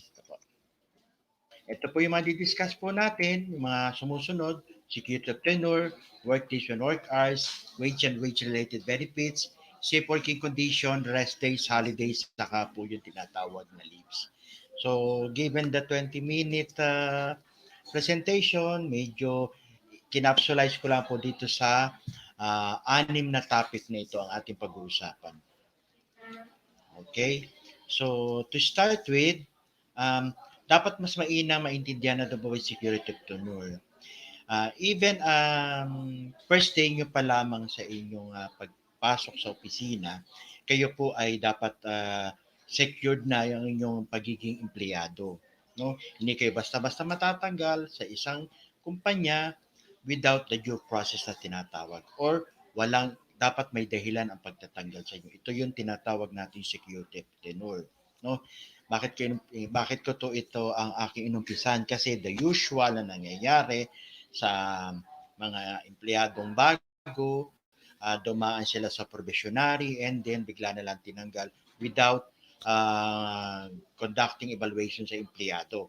Pag wala pong evaluation sa empleyado at tinanggal ka lang basta-basta, nawawala po yung due process. Ano po? And then, paano ba na-terminate isang manggagawa? Number one, dalawang klase ang pag-terminate. Ito yung just cause, saka yung authorized cause. Pag sinabi pong just cause, ito po yung paglabag sa lahat ng patakaran na itinakda ng company na sinasabi na kayo ay may ginawang wrongdoing committed doon sa loob ng kumpanya. And then, meron naman po isang klase ng pag-terminate ay yung pong tinatawag na yan, nagano ko. Naglalag po kasi. Kaya ano. Okay. Authorized cause. Ito naman po pagtatanggal o pag-terminate o pag-separate sa isang manggagawa ay yung tinatawag na authorized cause. Ito po yung pag sinabi ni kumpanya na medyo nalulugi, magsasara, o redundant yung posisyon, pwede pong ma-terminate or maiwalay ang isang manggagawa sa loob ng kumpanya. Pero, pagdating naman po dito sa authorized cause, dapat po mabayaran kayo ng separation pay. Ano po yung due process? Ang due process po ay in case of just cause involved, dapat po yung tinatawag na two notice rule. First notice, bakit kayo dapat tanggalin, magpaliwanag, then dapat sumunod kagad yung second notice. Ito yung po notice of decision to dismiss. Hindi po basta tinatanggal ang manggagawa kung ang binigay po na ay second notice. Tandaan po niyo yan sa mga bagong magiging empleyado. Ito po inuuna namin para at least maintindihan lahat ng mga bagong empleyado. Ano? Kasi minsan, ito yung nawawala. Ito yung hindi naiintindihan. Basta na lang tinatanggal, pag ayaw na, sayang naman. Diba?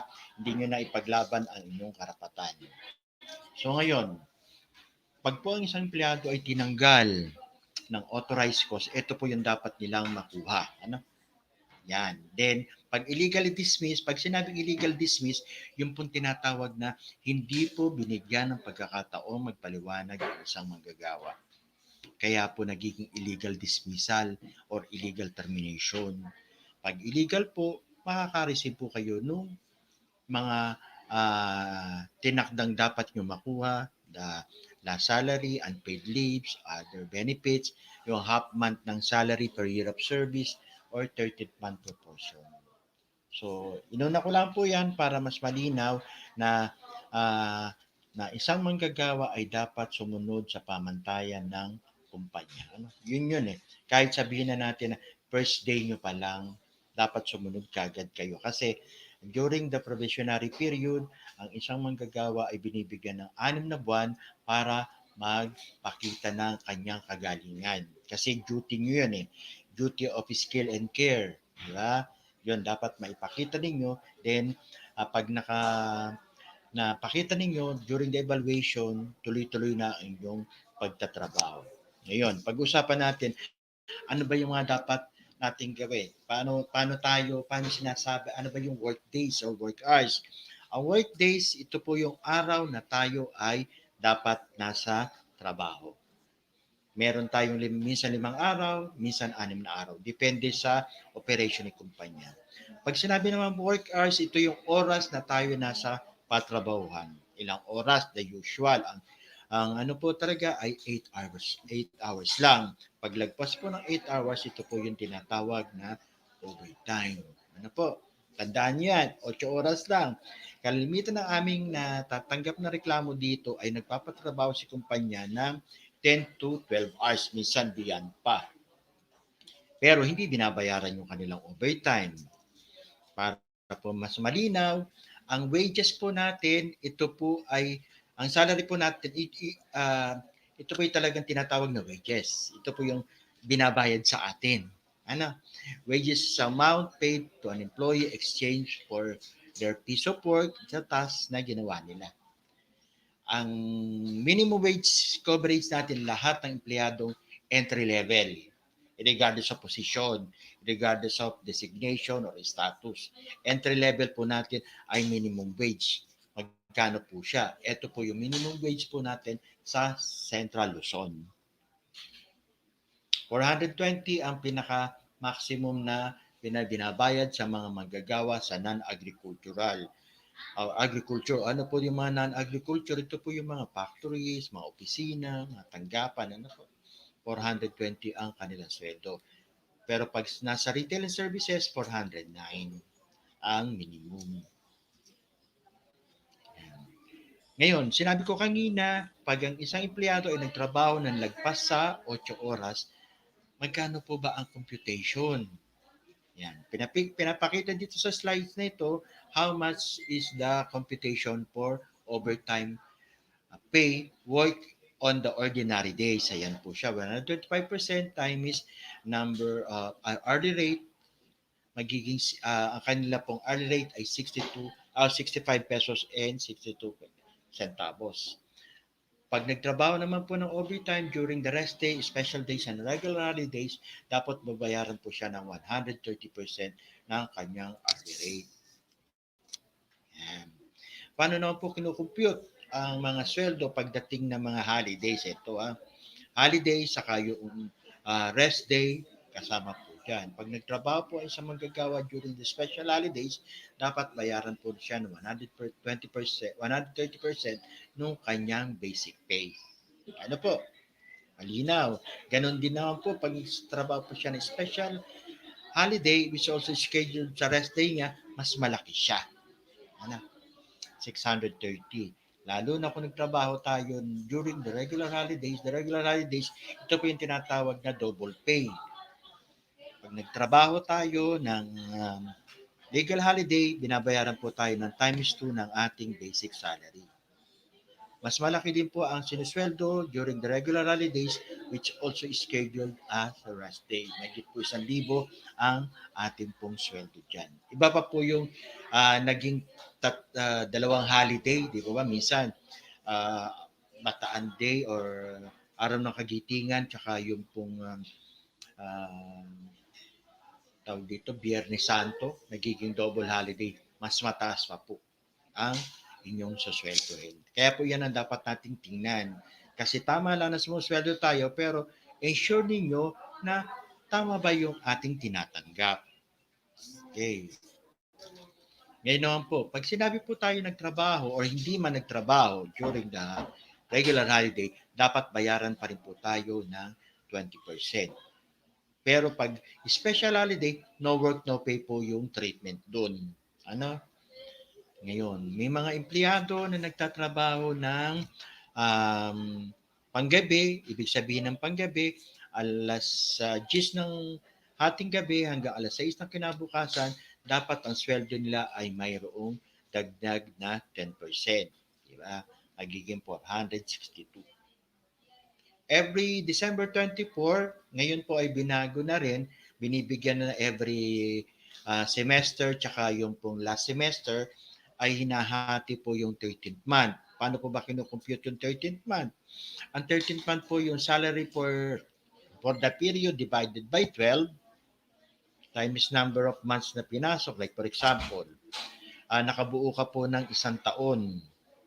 Ang sweldo mo dapat ay equivalent to your 1 month salary. Kaya po 13th month pay. Meron tanong dito parate, Sir, ako po ay terminate 2 months pa lang, but ako po ba ay qualified to get my 13th month? Pwede po kayong makakuha 13th month, but proportionate lang. Ibig sabihin, yung 2 months lang na pinagtrabaho ninyo, kung 12,000 ang sweldo nyo, meron kayong 2,000 na 13th month proportionate na makukuha. Linaw po ha. Ngayon, meron din pong mga dapat na benefits ang isang mga manggagawa na lalo na nagtatrabaho po doon sa hotel, restaurant, na kung saan ang isang hotel o restaurant ay nagcha-charge po sa kanilang mga customer ng service charge. Ang lahat po ng service charge ay dapat ibigay sa mga manggagawa. Ano po, dati po ito 85% to 15%. 15% po sa management, ngayon po 100% na po lahat mapupunta ang service charge sa mga manggagawa. Kanila pong paghahati-hatian yun. Equal sharing sa lahat po ng empleyado na rank and file dun sa restaurant or hotel. Yung management staff po ay hindi na po sila nakakatanggap ng tinatawag na service charge. Ito po yung mga listahan ng holidays natin. Regular holidays, no? Meron po tayong 12. At dito po sa atin, dapat po nating tandaan sa mga new entrants sa workforce, dapat tingnan natin, pag ang isang munisipyo or locality ay nag-declare ng special holiday, dapat tanungin ninyo, ito po ba ay dineclare ng presidente or ng local officials lang. Pag sinabi pong local officials lang, hindi po tayo makakakuha ng 30% pag tayo ay pumasok. No work, no pay pa rin po. Dapat po ang isang special holiday ay ito po ay declared by the competent authority, the President or the Congress. Ito po yung special holidays. Ano po? Kaya sa Bulacan, napakaraming special holidays. Bukod pa sa national special holidays, meron po tayong localized special holidays like the Ople, Marcelo, Bulacan, Malolos Republic, Balagtas Day, tsaka Immaculate Conception. Ito na pong sinasabing safe working condition is basic rights na isang manggagawa. Kasi ayaw ng Department of Labor na isang manggagawa ay pagpasok sa isang kumpanya ay wala man lang proteksyon, lalo na ngayon, di po ba? Dapat ang isang manggagawa ay binibigyan o sinusuplayan lahat ng tinatawag na personal protective equipment against injury, sickness, death through safe working condition. Ito po ini-ensure namin bago po pumasok sa isang pagawaan ng isang manggagawa, dapat itong lahat na ito ay mayroon. Ayaw po namin ma-injured, masakta ng isang manggagawa dahil sa kapabayaan lamang ng pagawaan or ng management. Kaya po isang benepisyo po ng isang manggagawa, ito pong safe working condition. Okay po. Ngayon naman, ito malapit na tayo. Sa ating bilang manggagawa, tayo po ay binabayaran po ng leaves. Pwede po tayo mag-absent na may bayad. There are about 6 types of leaves na pwedeng ibigay sa bawat empleyado, mga lalaki o mga babae. Diba? Isa-isahin po natin siya. Ito pong service incentive leave, ito po ay binibigay sa lahat ng uri ng manggagawa, mga lalaki, mga babae.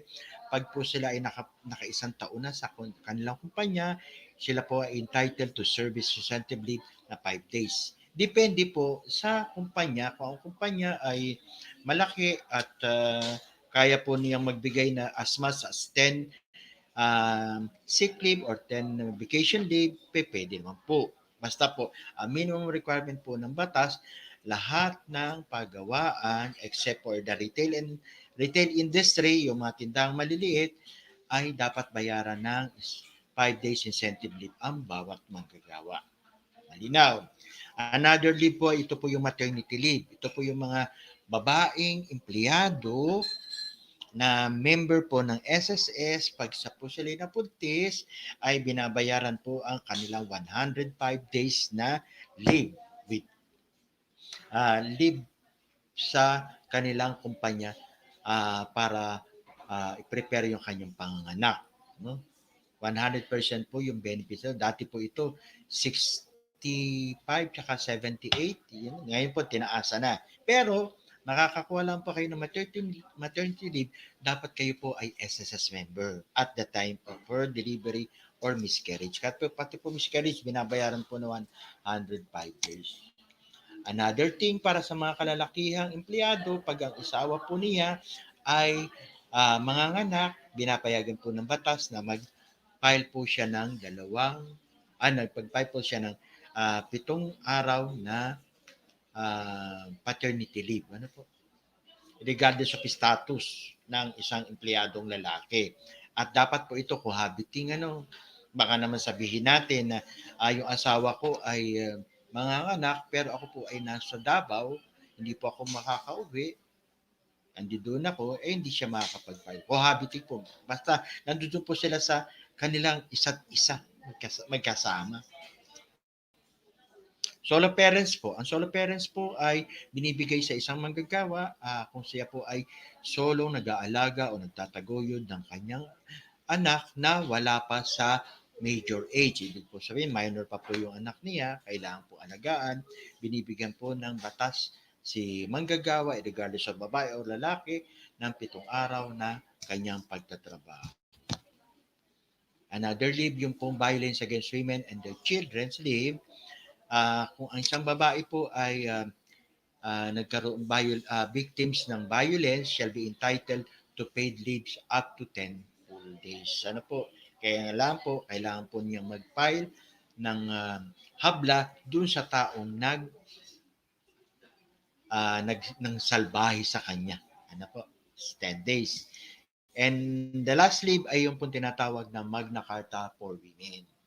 Ito naman po ay hindi naman po siguro masasabing sa mga newly entrant yung mga bagong medyo may edad ng mga babae na nagkaroon po ng gynecological disorder ay pinapayagan po siya ng batas na mag-leave with full pay based po sa kanyang gross monthly compensation. 2 months. Di po ba? Ang laki, no? Pero pangit po itong Magna Carta na ito. Nakakatakot. Hindi po pala nakakatakot kasi dito ay operahan ka lahat-lahat. Pero babayaran ka naman. Malinaw po. Ngayon, for my last discussion, aside from dun po sa tinakda ng labor standards, yung sinabi kong mga overtime pay, holiday pay, leave pay, meron din po mga social legislation na ine-enact ang ating pamahalaan to provide social security benefits to the workers para sa tulad po ngayon, yung mga income substitution na nagkakaroon po tayo ng problema ngayon, may mga ayuda, rehabilitation, assistance for work-related disability, dapat po ito ay natatanggap natin. Pero po ang pinaka-bottom line po dito sa social legislation, dapat ang isang manggagawa ay member po ng social security system para po makakuha po siya ng mga benefits kung sakali man po siya ay nagkaroon ng karamdaman. Malinaw po. Yung pong retirement to, wag po na muna natin pag-usapan kasi mga bata pa kayo. Pagdating nyo na po ng age na 60, doon po natin pag-usapan yung retirement law. Just in case, meron pa. Just in case na itong mga diniscuss ko ay gusto pa ninyong i-dig deeper, punta po lang po kayo sa website ng Department of Labor and Employment. Makikita po ninyo doon yung mga issuances, mga benefits na dapat makuha.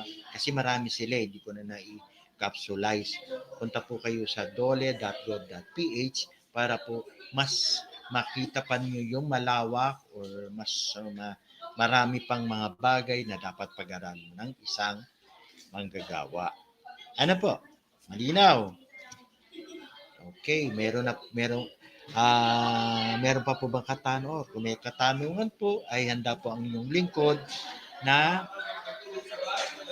sugot sa mga katanungan. Kung medyo nalabuan, pwede po tayong sumangguni sa Department of Labor and Employment dito po sa amin ah, sa likod lang po kami, ang opisina po namin sa likod lang po ng Jollibee Crossing. Ano po?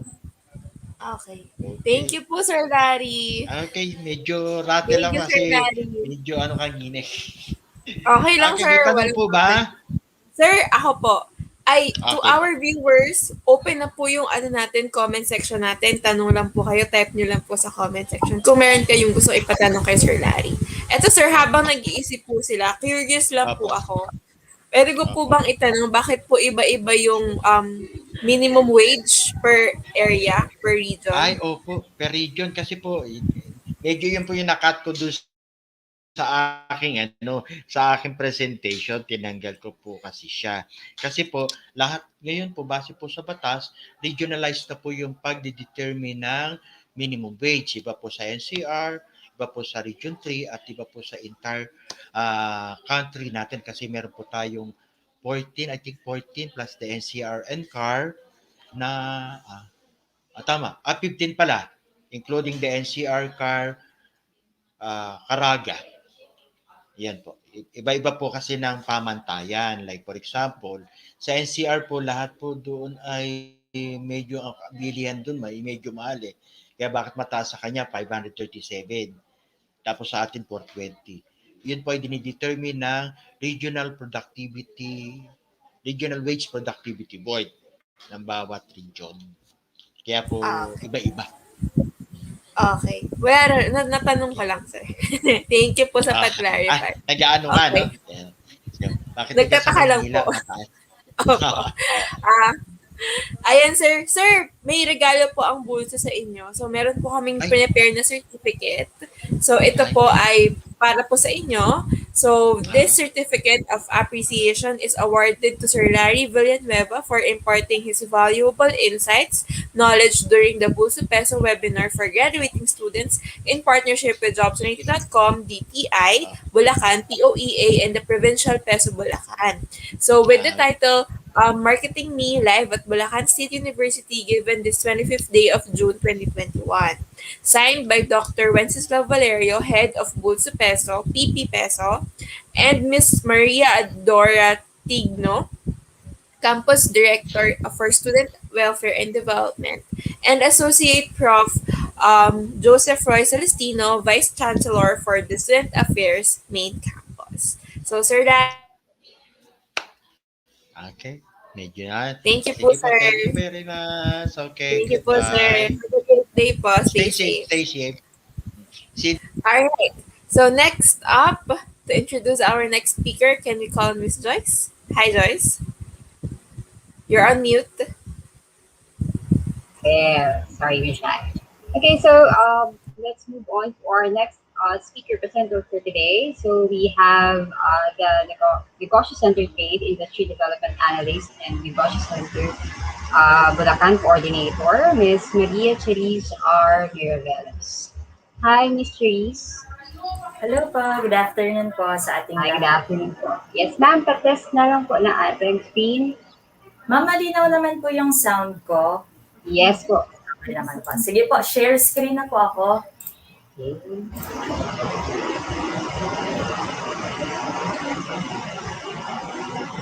Miss Cha, ayan, nawala na siya, ma'am. Okay na. So, It's kita up. na po yung presentation ko. Kita na po. Opo. Iwan ka na namin, ma'am. So, meron po kayong 20 minutes. So, babalik po kami ni Joyce for the question and answer. Thank you, Miss Cha. Thank you Thank you, po. Ms. Cha.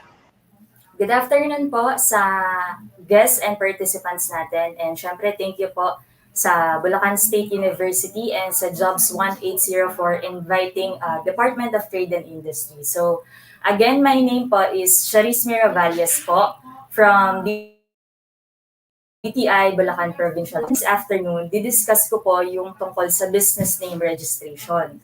So, ang objectives po ng discussion po ngayon is ano ba yung mga requirements sa pag-a-apply ng business name, ano ba yung business name, gaano katagal ba yung validity ng DTI, and ano pa yung mga iba kong kailangan o iba ko pang dapat malaman sa pagre-rehistro ng negosyo. So, start ko na po.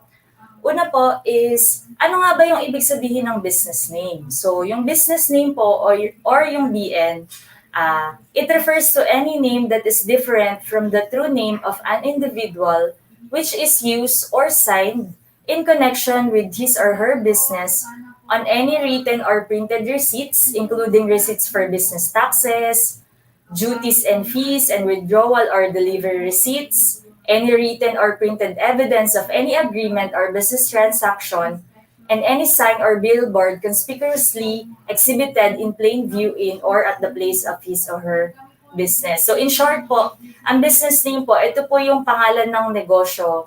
Ito po yung legal na pagkakakilanlan ng isang negosyo bukod po dun sa name po ng owner or ng nagsusupervise po ng business. So yun po yung business name. So ano ba yung mga example ng business name? For example po, my name is Cha. So, meron akong online shop. Cha Online Shop. So, yun po yung business name. Ma'am Cha, ayan, meron akong business ngayon. Meron akong ginagamit na pangalan ngayon. Kailangan ba i-register ko na siya sa DTI kahit maliit pa lang? The answer is yes. Bakit? Kasi po, no business name is a violation of the Business Name Law or the Act 3883. Isa po kasi sa nagiging problema, halimbawa po, sa mga nagpaparehistro po ng ng business name is, ngayon meron kang ginagamit na pangalan, so hindi mo muna siya ni-register sa DTI kasi nasa isip mo, maliit pa naman siya, hindi pa siya kailangang i-rehistro. Pero after 6 months or after a year, kailangan mo na ng mga permit, ng mga requirements, hinihingan ka na ng mga customer or client mo, tsaka ka pupunta ngayon sa DTI para mag-apply ng business name. So, punta ka sa DTI, halimbawa po dito sa provincial office natin sa May Malolos, tapos pinakita mo yung name na gusto mo. And then sabi sa'yo nung business counselor natin, ako ma'am, hindi na pwede itong pangalan. Ikaw naman nagtataka, bakit po? Yan na po ang ginagamit ko dati pa. Yung mga clients ko, mga customer ko, kilala na nila ako dyan sa pangalan na yan. Bakit po hindi pwede? Ba't hindi ko po makuha kasi matagal ko na yung ginagamit? Ito po yung sagot. Kasi po, pwedeng meron na pong naunang nakapagpa-register ng same name na ipaparegister niyo po. Although matagal niyo na pong ginagamit yung name na yon, pero ang rule po kasi natin is kung sino po yung unang makapag-register. So, ang nangyayari po kasi kaya hindi siya pwedeng i-register na sa system dahil hinaharang na po ng system yung mga kamukhang business name. So, dun pa lang po, magkakaroon na tayo ng, kumbaga no choice na tayo kasi kailangan na talaga nating magpalit ng pangalan. Hindi na natin magagamit yung kung saan tayo kilala. Kaya mas maganda po hanggat maaga is ma-register na natin yung business name po natin. Next naman po, ano ba yung composition ng business name? So meron po dalawang composition ang business name. Yun po ang dominant and then the descriptor. So ang dominant name po natin, yun po yung pinaka-name. For example po is Cha. Yan. So yun yung dominant name natin. And then yung descriptor naman po is ano po siya, yung dinidescribe po niya yung main activity ng business po natin. Ito po ay sunod sa Philippine Standard Industrial Classification or the PSIC po. So, ibig sabihin po, meron na po tayong mga standard list kung ano lang po yung mga pwede natin gamitin as descriptor. For example po, Cha Sari-Sari Store. So, yung Cha po is the dominant name. Yung descriptor naman po is yung Sari-Sari Store. So, yun po yung composition ng business name. Cha Sari-Sari Store. Ma'am Cha, paano naman po? Halimbawa, gusto ko lang is Cha Sari-Sari lang. O di kaya, Cha Sari Store lang. Pwede ko po ba yung ma-register sa DTI?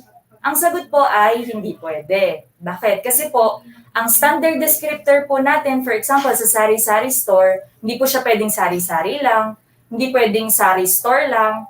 The standard po is Sari-Sari Store. Halimbawa naman, ma'am, pwede po ba ang i-register ko? General merchandise or enterprise para po lahat ng activity ng business pwede ko pong gawin. Ang sagot po is hindi pwede kasi po isang activity ng business po, isang business name po. And then, wala na rin po kasi tayo sa Philippine Standard Industry Classification ng general merchandise and then enterprise. So, kinukuha na po natin kung ano po talaga yung activity ng business. So, for example po, grocery, yan, for general merchandise. Sa enterprise, halimbawa, construction services, racking services, transport services. So, yun na po, naka-standard na po yung mga descriptor natin. So, sa system po natin, hindi naman na tayo mahihirapan. Bakit? Kasi po, drop-down menu naman yung descriptor natin. Type lang natin, sari-sari, and then lalabas na yung option. Click lang natin. So, yun po yung mga composition ng business name. And then next naman po is, ano po ba yung mga requirements? So, madali lang naman po. Yung requirements lang natin, dalawa lang. Application form, and then one valid government-issued ID. So, ano po ba yung itsura ng application form? Ito po yung itsura ng application form natin. Yan. So, sa first page po, yung nasa left side ng screen natin, dyan po i-fill up natin yung mga details mo, details ng owner, details ng business. And then the next one po is yung undertaking natin. So, importante, mabasa po natin yung undertaking.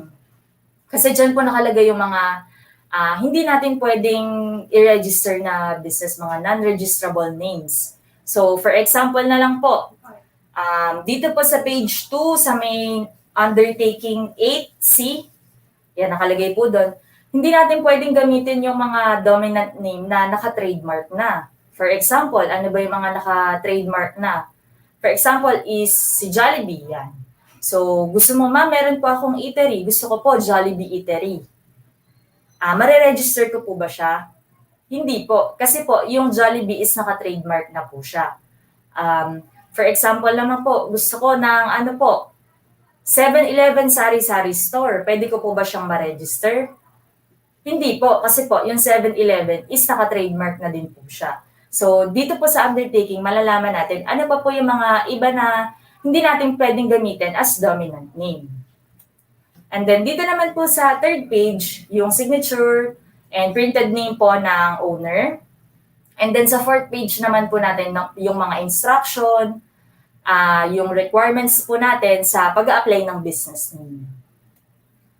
Tapos, second, so yun po yung first requirement natin, yan, application form. Yan po.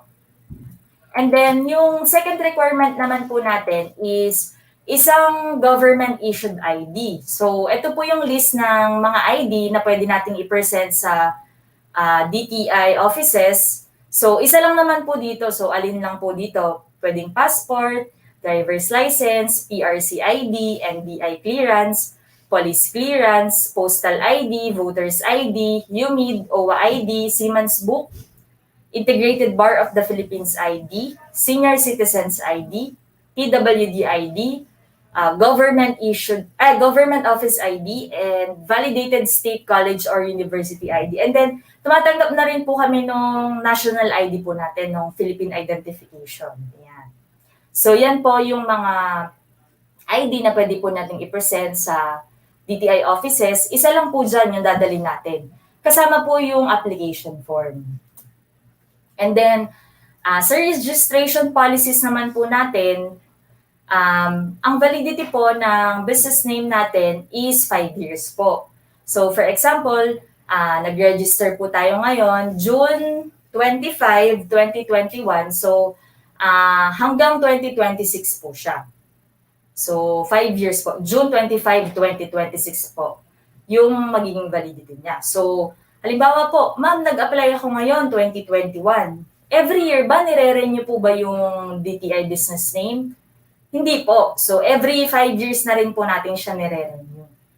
Yan. Huwag na lang po natin kalimutan na i-renew siya after 5 years. Nakalagay naman po sa certificate kung kailan po natin siya dapat i-renew.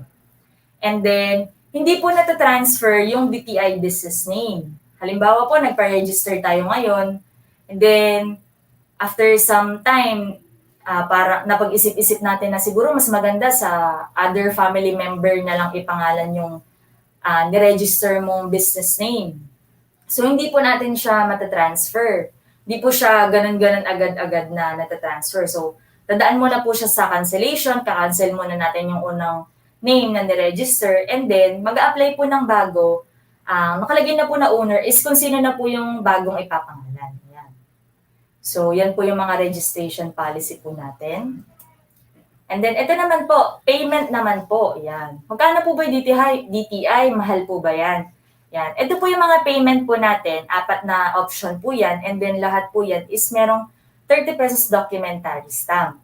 So, ma'am, ano po ba yung mga pinagkaiba ng 4 na territorial scope na yan or territorial jurisdiction? So, meron po tayong 4 na choices which is barangay, municipal, regional, and national level. So, ma'am, halimbawa, pipiliin ko yung barangay level. So, ano po ba yung pwede dyan? So, halimbawa po, magtatayo po tayo ng sari-sari store and then ang location po natin, for example, is sa barangay Sumapang Matanda, Malolos. So, ang pipiliin po nating territorial scope is barangay level po, which is 230 kasi nakalocate naman po ang business sa isang barangay. Pero halimbawa po, meron kang eatery, merong location sa barangay Sumapang Matanda, barangay Barihan, barangay Pinagbakahan, Santo Rosario. Mas maganda, piliin natin yung municipal level. So, 530 naman po siya. Para po, isang DTI na lang yung i-register natin. And then, ma'am, paano naman kung sa ibang province? So, meron po tayong regional level. So, per region po ito. So, halimbawa, ang nakalocate po sa Bulacan, tapos meron din sa Pampanga, meron din pwesto yung business sa Pampanga. So, pwedeng piliin natin is regional level. So, for example, sa Region 3, kasama po dyan yung Aurora, Bataan, Bulacan, Nueva Ecija, Tarlac, Pampanga, Zambales. Yan. Pwede po natin piliin yung regional level. And then lastly po, sa national level naman, yan naman po yung sa buong Pilipinas. Halimbawa, sa iba-ibang region po, sa NCR, Region 3, Region 2, Region 1, meron pong pwesto yung business. So, mas maganda ang i-register na lang natin is national level. So, yan po yung mga iba-iba nating choices sa pagre-register and kung magkano yung babayaran natin. So, yan po yung binabayaran natin sa araw na nag-register tayo. And yan din po yung amount na babayaran natin kapag tayo po ay nag-renew ng business name natin. And then next po, ma'am, saan po ba kami pwedeng mag-apply ng DTI business name? So, for Bulacan po, meron po tayong 18 negosyo centers. So, pwede po tayong ditong mag-apply ng new and renewal po ng mga business name natin. So, saan-saan po ba itong 18 na to? So, meron po tayo sa Angat. Nakalocate po ito sa may munisipyo. Sa Baliwag po, sa may Farmers Trading Center. Malapit po ito sa SM. Sa Bustos po, sa may munisipyo po ito. Sa Kalumpit, malapit po ito sa public market. Ito po ay nakalocate sa may Pasalubong Center. And then dito po sa may Malolos DTI Provincial Office, pwede din po kayong mag-apply. So bago na po yung location namin, kami po ay nasa HTJRP building po, second floor. Landmark po is High Precision. Yan. Sa likod po kami ng High Precision. And then meron din po tayo sa Robinsons Malolos. Sa fourth floor po ito, sa may Lincoln Pinoy Center. Meron din po tayo sa BCCI, Bulacan Chamber of Commerce and Industry. Located naman po ito sa Provincial Capital Compound. And then meron po tayo sa May Kawayan, nakalocate po ito sa munisipyo, sa City of San Jose del Monte. Located po ito sa SM City of San Jose del Monte, Bulacan. And then meron din po tayo sa Giginto, sa Marilao, sa Narsagaray, sa Pandi, sa Plaridel, sa Pulilan, San Rafael, Santa Maria, and meron din po tayo sa Bukawe. Lahat po yan nakalocate po sa mga munisipyo.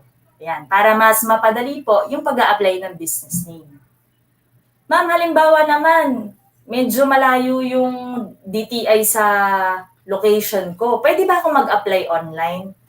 Yes, pwede po tayong mag-apply online. So, hindi na po natin kailangan lumabas pa at pumila dahil pwede na online. Mas madali at mabilis po ang business name registration. Safe ka pa. So, gaya ngayon na pandemic po, Ayan, so nag-iingat po tayo.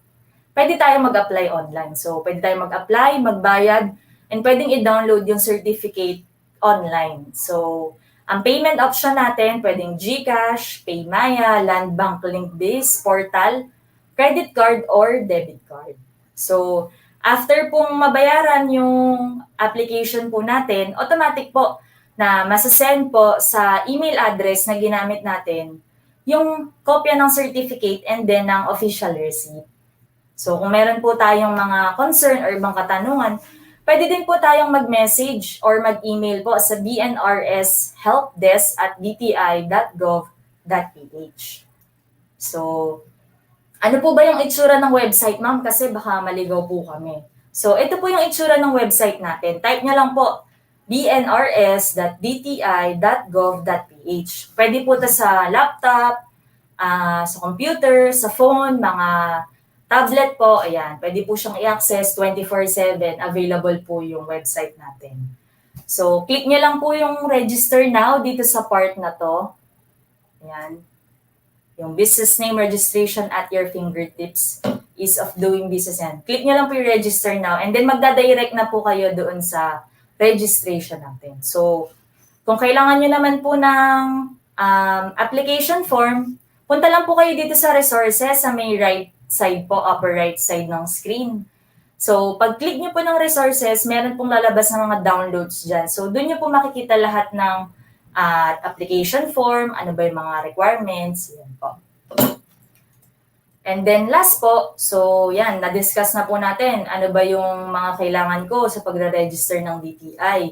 Ano naman po ba yung process or yung flow kapag after kong magpa-register ng DTI? So, yung DTI po is for sole proprietor or single proprietor. Pero kung tayo po ay partnership or corporation, sa SEC po tayo magre-register, Securities and Exchange Commission. While for cooperatives naman po is sa CDA, Cooperative Development Authority. So after po nating ma-register yung name ng business, kung tayo po ba ay sole proprietor or corporation, next po is punta po tayo sa barangay. So kuha po tayo ng barangay clearance. After po ng barangay clearance, punta naman po tayo sa munisipyo, kung saan po nakalocate yung business. So, kuha naman po tayo ng mayor's permit. And then after po nun, yung BIR na po, accomplish natin, yung PhilHealth, SSS, and PTB. So, yan po yung business registration flowchart. So, yun lang po. Maraming salamat. Kung meron pong mga questions, yan, pwede po tayong magtanong.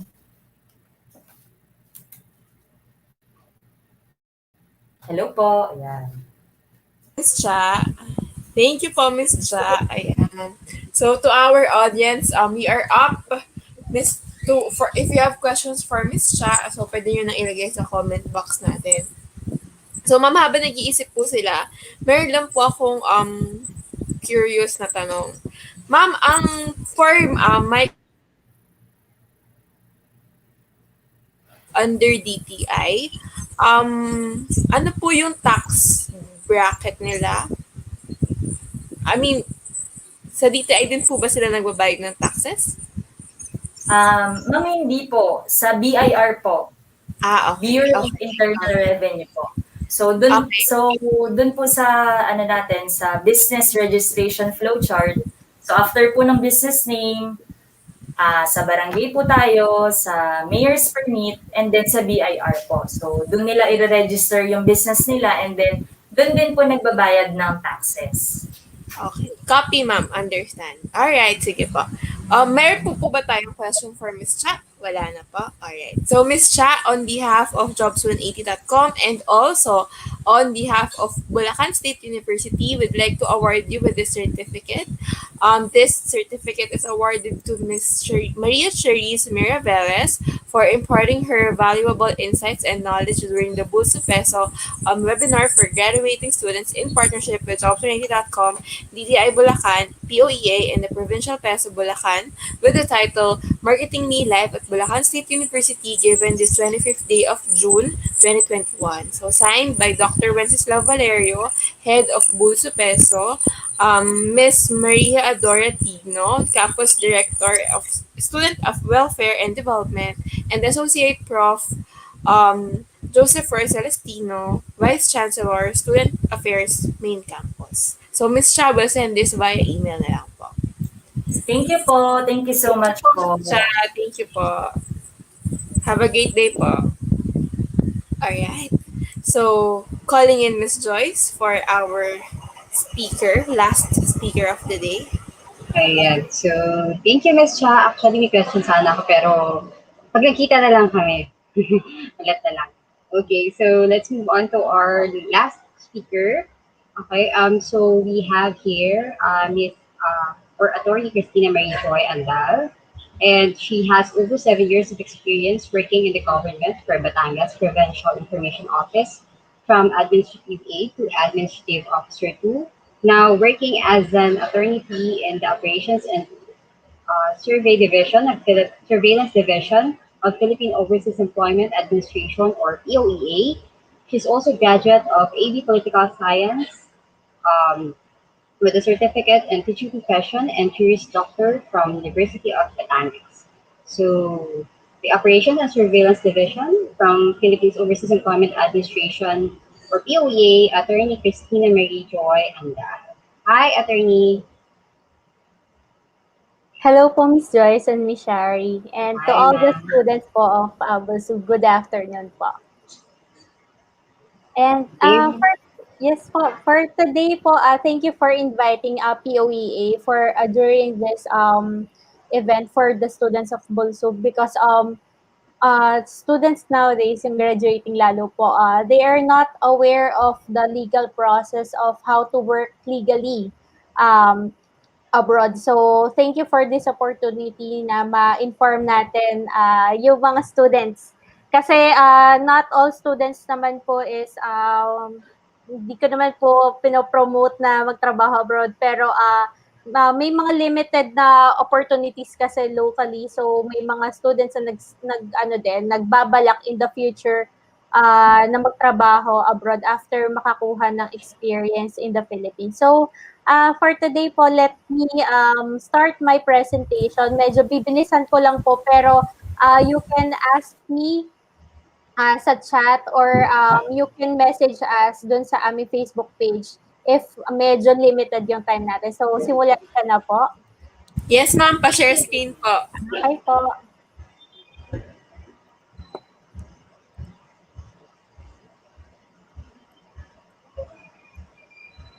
So for today po, i-discuss ko yung role ng Philippine Overseas Employment Administration on Philippine Migration. So it will cover po yung services ng POEA.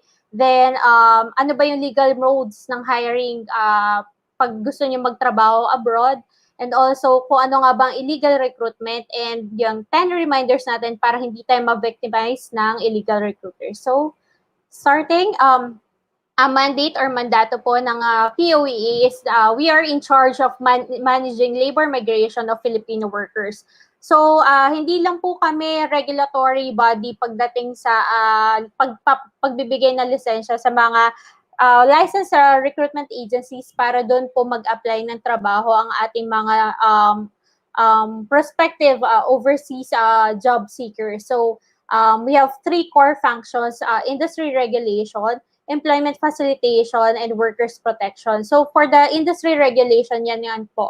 Nabanggit ko kanina na kami yung regulatory body kung saan sa amin nag-a-apply ng lisensya yung mga gusto magtayo ng recruitment agencies, be it a sole proprietorship, partnership, o kaya naman ay corporation. So kami po yung nag-a-assess kung dapat or may capability ba yung tao or yung group of persons na mag-manage or magtayo ng isang recruitment agency. Then we have also continuing education of recruitment agencies. So hindi lang po kami natigil dun sa pagbibigay na lisensya sa kanila, kundi meron din po kami responsibility to inform or to educate their employees para naman po alam din ng mga employees ng recruitment agencies kung paano nga ba yung process ng from the recruitment up to deployment, and also monitoring, and then lastly para ma-secure nila yung safety ng OFWs, not only before going out of the Philippines, also kapag nasa on-site na sila or nag-work na sila sa destination country.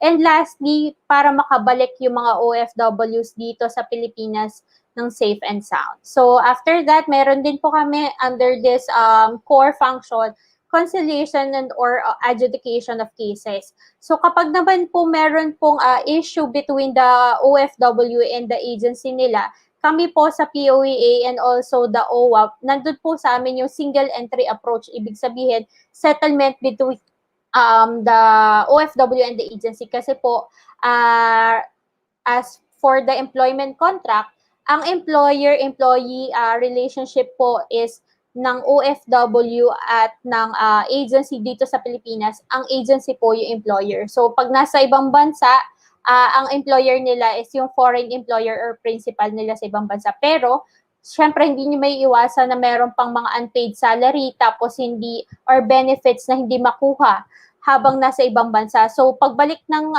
OFW sa Pilipinas, they can file concern or file a complaint against their agency and their foreign principal with OWA or POEA. Pero we highly encourage those OFWs na mag-file sa POEA kasi nga po kami yung regulatory body. So we can notify this airing recruitment agency para po ma-discuss sa POEA with the conciliator yung concern nila. Mostly yun mga unpaid salary or benefits. Pero kapag nga po, unfortunately, hindi masettle sa amin sa POEA, that's the time na they can file a formal case sa NLRC or the National Labor Relations Commission. Kasi po, sa amin lang, if ever na masasettle sa pag-uusap nang wala pang napafile na case, at least mapatawag agad ni POEA yung agency. Then, the mismong money claim or yung case para makakuha ng damages and also yung mismong unpaid salary and unpaid benefits sa NLRC po yun, sa May Banawan, sa Quezon City. So, aside from the industry regulation, we have the employment facilitation. So, we also accredit, yun nga po, nabanggit ko kanina, we have also the database, not only for the recruitment agencies. We have also a database kung sino lang yung accredited na foreign employers or principal namin or foreign placement agencies sa ibang bansa. So sa amin din po ipinapa-accredit ng mga agencies yung kanilang pagpapadalahan ng mga foreign employers. So aside from that, we also the one who process the employment contracts and documentation ng mga OFWs. So hindi po pwede na hindi dadaan sa POE yung mga gustong magtrabaho sa ibang bansa. So, kapag sinabi sa inyo ng mga nagre-recruit or naki-invite sa inyo na magtrabaho sa ibang bansa na hindi na kailangan dumaan sa POE, illegal recruiter po yun. Kasi lahat ng magtatrabaho sa ibang bansa, lahat dadaan sa POE. So, we also monitor the labor market and conduct of market research. So, kapag naman sa labor market, ibig sabihin, we also do the study kung saan pang bansa nangangailangan ng mga OFWs. So, ibig sabihin, hindi lang po kami nagsisettle kung saan yung marami yung demand ng, halimbawa for now, ng halimbawa po domestic helpers or workers natin sa Middle Eastern countries. We also conduct research po if other European countries or other Asian countries offer opportunities for the OFW. So, be it kung ano man yung job offer nila, we conduct study po kasi syempre this will open virgin market for OFWs para makapagtrabaho sila sa ibang bansa. Then, we also do the placement of workers through the government-to-government arrangement. We have also arrangement between the government of the Philippines and also the government of other countries para naman po magkaroon ng of opportunities na talagang ang POEA yung magpa-facilitate. We call this G2G o government-to-government arrangement. As for now, active po yung ating G2G project sa South Korea for the factory workers. However, ang unfortunate event lang po is dahil pandemic, na-stop lang po yung exam for those who would like to apply for factory workers. Yun nga po, kailangan nila kasi makapasa ng EPS topic or the skills and language test para po para ma-evaluate o ma-assess sila kung pwede silang ipadala under the G2G project between POA and the government of South Korea. And also for aside from the two mentioned core functions, we have also workers protection. Yun nga po, aside doon sa G2G project, meron din kami bilateral or multilateral negotiation with other destination countries for better employment terms. Ang isang example dyan is the recent bilateral agreement with Kuwait. Kasi kung matatandaan nyo po, nagkaroon na suspension ng deployment of OFWs, lalo na yung mga household service workers natin. Kasi nga po, yung recent na nangyari na may pinatay na Pinay ng kanyang mga amo doon. So, the POA and other Philippine national government agencies nagtungo po sa Kuwait para po kausapin yung government ng Kuwait para mas sigurado lang na protektado yung mga OFWs natin doon. So, fortunately, nag-arrive po sa mas magandang standards na ilalagay sa employment contract at ngayon po ay okay na po ulit yung pagde-deploy ng mga Pilipino sa Kuwait. So aside from that, we have education on public on overseas employment and legal process and also implementation ng ating anti-illegal recruitment program. So part po itong ginagawa ko na info campaign ng aming workers protection na core function kasi nga po, this is one way of informing the public, especially yung mga students and future or prospective overseas job seekers para aware sila kung ano nga ba yung tamang proseso para makapagtrabaho doon at maiwasan na din na mabiktima sila ng illegal recruitment and human trafficking. And lastly, provision of legal assistance to workers. Kung hindi po alam ng karamihan na hindi na po kailangan dumaan sa Tulfo if meron problema ang mga OFWs, kapamilya nila o kaya naman ay concerned citizen, if ang concern is for the employment ng workers sa ibang bansa. So hindi na kailangan pumila kay Tulfo before pandemic ng mga alas 5 ng umaga din saka kukuha ng endorsement letter. Before pandemic, may mga walk-in po kami na pumupunta talaga sa aming opisina and meron po kaming in-offer syempre na naka-aircon pa na waiting area, then free-flowing na kape at saka tubig para sa mga walk-in na mga gustong humingi ng libreng legal assistance or advice galing sa mga lawyers namin sa POEA. So yun nga po, hindi na sila kailangan dumaan sa Tulfo if yun ang concern nila kung overseas employment, kundi diretso na sila sa POEA. And now, since pandemic, we are reaching out even dun sa mga remote areas kasi po, ipapakilala ko po or ipapakita ko later on yung aming legal assistance online portal kasi po, pwede nyo na kaming i-inform ng mga concern nyo o mga problema nyo through our online portal. So, be it kayo ay kapamilya o gusto nyo magtanong, ipa-verify sa amin kung legit ba to o yung nagre-recruit sa inyo, kaya may kapamilya na kayo na gusto nyong pauwiin, ibibigay ko po sa inyo mamaya yung mga ways on how to contact POEA. Yan, proceed na po tayo sa legal modes of hiring and procedure and recruitment and documentation cost. Kasi po alam ko maraming gustong malaman ano nga ba talaga ang mga paraan para makapagtrabaho kasi ibang bansa ng legal. So we have 3 modes po. The agency hiring or through our Philippine recruitment agencies na licensed ni POEA. Then the name hiring or direct hiring. Bagaman meron po tayo sa batas na ban on direct hiring, meron po tayo mga exemptions dyan. So ang ilan po sa exemption dyan, yung mga professional or ibig sabihin meron na po kayong lisensya coming from the PRC or Philippine Regulation Commission na meron na professional kayo dito sa Pilipinas and also yung mga highly skilled na workers natin. And apart from that, yung pong mga gusto magtrabaho sa mga international organization or magiging part sila ng diplomatic corps. So apart from that, yan po, meron po tayong binabanggit ko kanina na G2G, yung government hiring or POA hiring, na through our government placement branch. Wala po kaming accredited na any office or any individual na mag-process nitong G2G. Ibig sabihin po, lahat po is dadaan talaga sa POEA. Direkta pong magtatanong, magpa-process sa aming website through our e-registration, through their e-registration account, then ipaprocess po ng government placement branch. Wala pong other office or entity na magsasabi na sila ay accredited ng GPB ng POEA.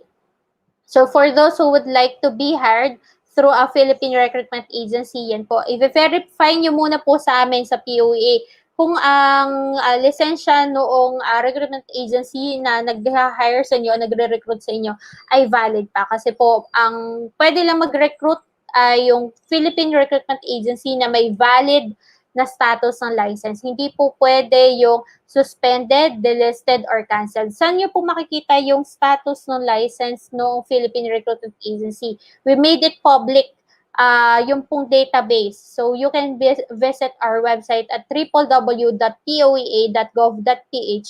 So meron po dalawang ways para ma-check nyo kung kung okay ba yung lisensya ng POEA Philippine Recruitment Agency. Yung isa po is talagang ma-check nyo po yung status ng lisensya niya, and the other way is looking for the approved job order na by agency yung hahanapin nyo. Ibig sabihin, kung isi-search nyo po yung job order na in-offer sa inyo, dapat magpo-prompt doon po na yung job order na yun is under doon sa agency na nag-re-recruit sa inyo. Then after that, you can apply and submit credentials to the agency. Before the pandemic, dapat strict po talaga ang POA na dapat purely personal submission of credentials doon sa agency na napili. Pero dahil nga po pandemic at affected din po yung mga employees ng ating agencies, they made yun po, online submission ng credentials. Pero para mas secure na hindi po scammer yung kausap ninyo, you can contact po dahil meron po doon sa database namin na contact number ng agency, so you can verify with them kung tama nga ba yung way ng pagsasend nyo, tamang email ba yung pagsasendan nyo ng credentials. And after that, if okay na yung credentials nyo at na-assess na ni agency na kayo ay pwedeng i-process for the overseas employment, you can undergo medical examination with any DOEH accredited clinic. Meron po kayong free will or meron po kayong kakayanan na kayo ang sariling mamili ng any DOH accredited clinic for your medical examination. Kasi po bawal po yung exclusivity ng clinic na idikta ni agency para doon lang kayo mag-medical examination. And beware nga lang po doon sa mga nag-o-offer agad sa inyo kung online kayo nakausap na agad ipapa-medical examination. Just look at our diagram. Ang medical examination is after pa ma-assess ni agency yung credentials nyo, hindi bago ma-assess yung credential o ma-submit yung credentials. So after that, you will attend the pre-departure orientation seminar at an accredited PDOS center. Ito po, kailangan nyo po itong pre-departure orientation seminar para naman po hindi mangangapa si OFW pagdating sa destination country. And then after that, the POEA will issue the Overseas Employment Certificate o OEC, Overseas Employment Certificate. Bakit po kailangan itong OEC na to? Kasi ito po yung pine-present kay immigration counters or immigration officer para po proof na kayo ay legal na magtatrabaho sa ibang bansa. At tanging si POEA lang po ang nag-i-issue nito. Wala po kaming fixer para makapag-issue ng OEC kasi marami kami reports na natatanggap na may mga nag-o-offer sa Facebook. Huwag po kayo maniwala doon, scammer po yon. So talagang dapat sa POEA lang po mag-a-apply ng OEC kung kay agency, si agency po yung nagpa-process nitong OEC na to. So, si agency yung pag-follow upan ng status ng OEC. So, yan po. Ang cost ng agency hire is first yung sa mga placement, ang pagbabayad po ng placement fee. So, ang nagbabayad po niyan is si OFW. Equivalent po siya doon sa 1 month na worth ng salary. So, paano nyo malalaman kung yung placement fee ay katumbas ng 1 month na sahod nyo? Ibig sabihin, si placement fee ay dapat lang bayaran after makapagpirma o makasign ng inyong employment contract. So makikita nyo sa inyong kontrata kung magkano yung susweldohin nyo. So dapat si placement fee na ibibigay kay agency ay dapat katumbas lang na sasahurin nyo sa destination country.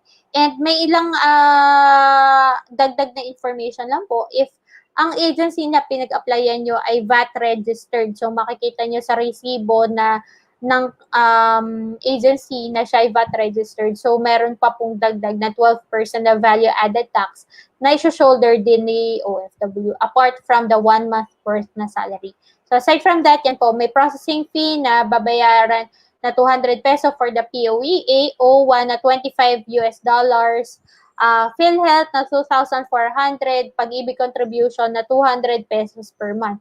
Doon sa PhilHealth, kung nabalitaan nyo po na nagtaas na ng 3% noong salary bracket, we have this news po na deferred muna yung payment ng bagong nasa batas na adjustment dun sa PhilHealth. So, as for now, 2,000, mag-stick pa rin po tayo sa rate na 2,400. So, yung aside from that, may compulsory insurance din po na ang dapat magbabayad if agency hired ay si employer or si agency. Bawal singilin, magiging violation po ito ni agency kapag naningil ng insurance kung kayo ay under ng isang agency. And lastly, yung documentation cost na babayaran din ni OFW. Ano nga ba yung covered ng documentation cost? It covers the passport, NBI or police or barangay clearance, authentication or notarization, birth certificate, school credentials, trade test or assessment if necessary, medical or health examination, inoculation when required by host country. Itong inoculation po is vaccination, pero before the pandemic, itong inoculation na to is vaccination. Like kung alam nyo po na bago kayo makapasok ng South African countries yan, dapat meron kayong enough na vaccine before makapasok. So, ibig sabihin, yung vaccine na kailangan, based on sa destination country, ang mag-shoulder din po is si OFW. Pero, meron pong cases na itong documentation cost, dahil nga po hindi lahat ng OFW ay may kakayanan na bayaran ito, ang nagbabayad o nag-shoulder po nito is si agency. Pero, ang system nila is either salary deduction or lending. So, wag po kayong papayag na excessive yung i-deduct nyo sa inyo. So, make sure kung other way po na pagbabayad ng documentation cost, just make sure na naka-breakdown lahat ng ikakaltas sa inyo. Ibig sabihin, fully documented yung ginastos nila for your documentation cost. So, we have this Memorandum Circular 01 Series of 2021 dahil nga po pandemic ngayon. So, meron pong responsibility si agency na siya po yung mag-shoulder ng swab test and also yung quarantine facility ni OFW before makaalis ng bansang Pilipinas for the deployment sa destination country. Aside from that, si agency din po, if the OFW po yung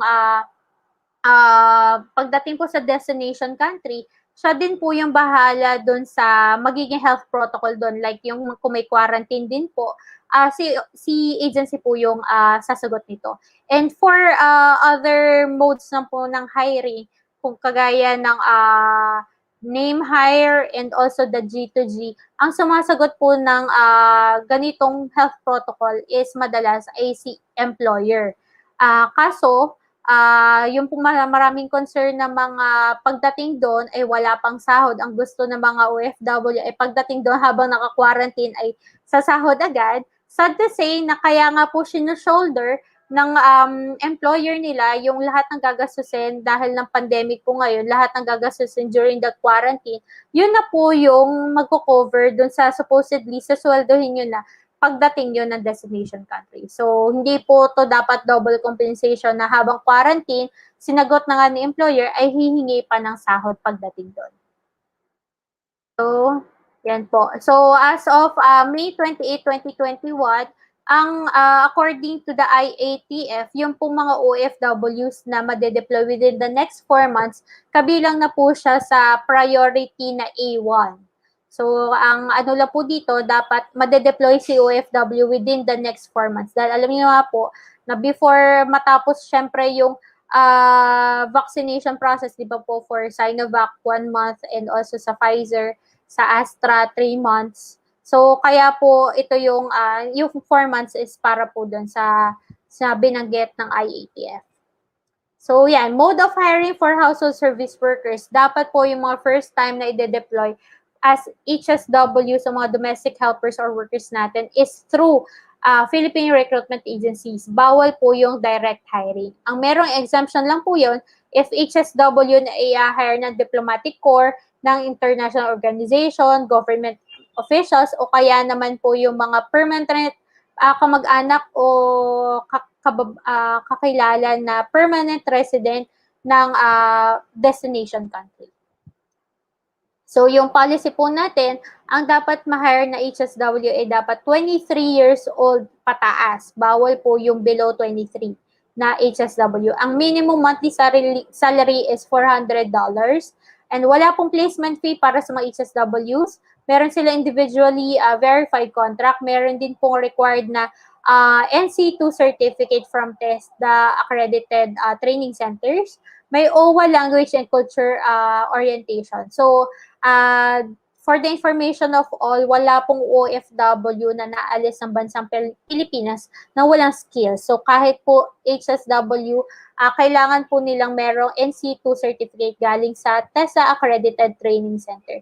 And yung pong binabanggit na OWA language and culture orientation, kasi nga po ang market ng mga HSWs is more on Middle Eastern countries. So para naman hindi ma-culture shock yung mga OFW doon, syempre sa lengguwahe at saka sa kultura ng Middle Eastern country. Kaya po meron po tayo OWA language and culture orientation. Ito pong dalawang ito is para sa mga new hire lamang or mga first time na aalis na as HSW.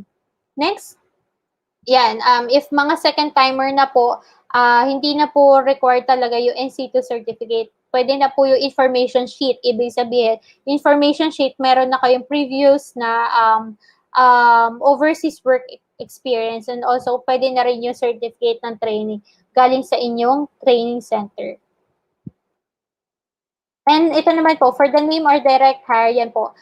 Ito naman po yung direct na hinire ng employer sa ibang bansa. So, as mentioned a while ago, ang pwede lang po dito yung mga exempted sa ban and also yung mga professionals or highly skilled. So, dapat para ma-secure nyo na hindi scam or fake yung employment contract na ina-offer sa inyo, you must verify and have this contract authenticated sa Philippine Embassy ng destination country o kaya naman po ay sa Philippine Overseas Labor Office nung destination country din. So, hindi po pwedeng dapat ay scanned copy lang yung ipepresent nyo sa POE, kundi verified and authenticated ng either na Philippine Embassy doon sa destination country or the Philippine Overseas Labor Office. So, you will submit the credentials sa aming POE Name Hire Processing Center. And for now, since pandemic, online na po yung submission ng credentials or submission ng requirements sa aming Name Hire Processing Center. So, you can check the advisory po in our website.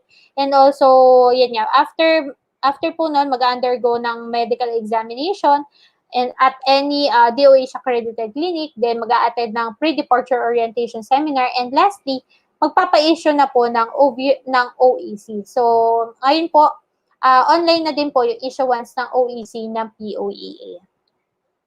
Yan, ang mga documentary requirements, yun nga po yung verified employment contract or authenticated contract nila ng POLO o kaya ng Philippine Embassy. Then after that, meron din dapat na working visa or permit, then yung passport, yung pre-departure orientation seminar na certificate, and then yung medical examination. So yung cost, wala nga pong placement fee kasi wala namang involved na agency. Pero merong babayaran na processing fee na $100 for the POEA, $25 para sa membership sa OWA, PhilHealth na 2,400, and the Pag-ibig contribution na 600 kasi magko-cover po yan na 3 months. And yan naman po, last na legal mode is a POE hire or the G2G facility na dapat magpa-register po sa POE Manpower Registry Division. So you can check our website, nandun po sa online services namin, meron po dong Manpower Registry Division para sa inyong paggagawa na e-registration account. So, hindi lang po e-registration account para sa gusto mag-government to government hiring. Pwede rin po sa paghahanap ng trabaho sa aming online jobs fair. So, kailangan po may e-registration account. So, after that, you will attend the POEA pre-documentation briefing, then mag-undergo ng medical examination, then PDOS, then issuance din po ng OEC certificate by POEA. Next, yan po, POEA hire ko, so wala din pong placement fee. So, ang processing fee still the same with the name hire. So, ito naman po, punta na po tayo sa identifying and reporting of illegal recruitment. So, ano nga ba ang illegal recruitment? So, ang definition po ng illegal recruitment, you can check Article 13, Paragraph F of the Presidential Decree Number 442 o yung Labor Code of the Philippines. Ano nga ba ang illegal recruitment? So, you can see the illustration in your screen. So, ang ano po ng illegal recruitment yan, yung mga walang lisensya o authority galing kay POEA. So, ibig sabihin, yung pong mga travel agency, mga training center, o kaya naman visa consultancy firm, yan po, o kaya sino mang tao na hindi naman recruitment officer ng recruitment agency na authorized si POEA o may valid na license kay POEA.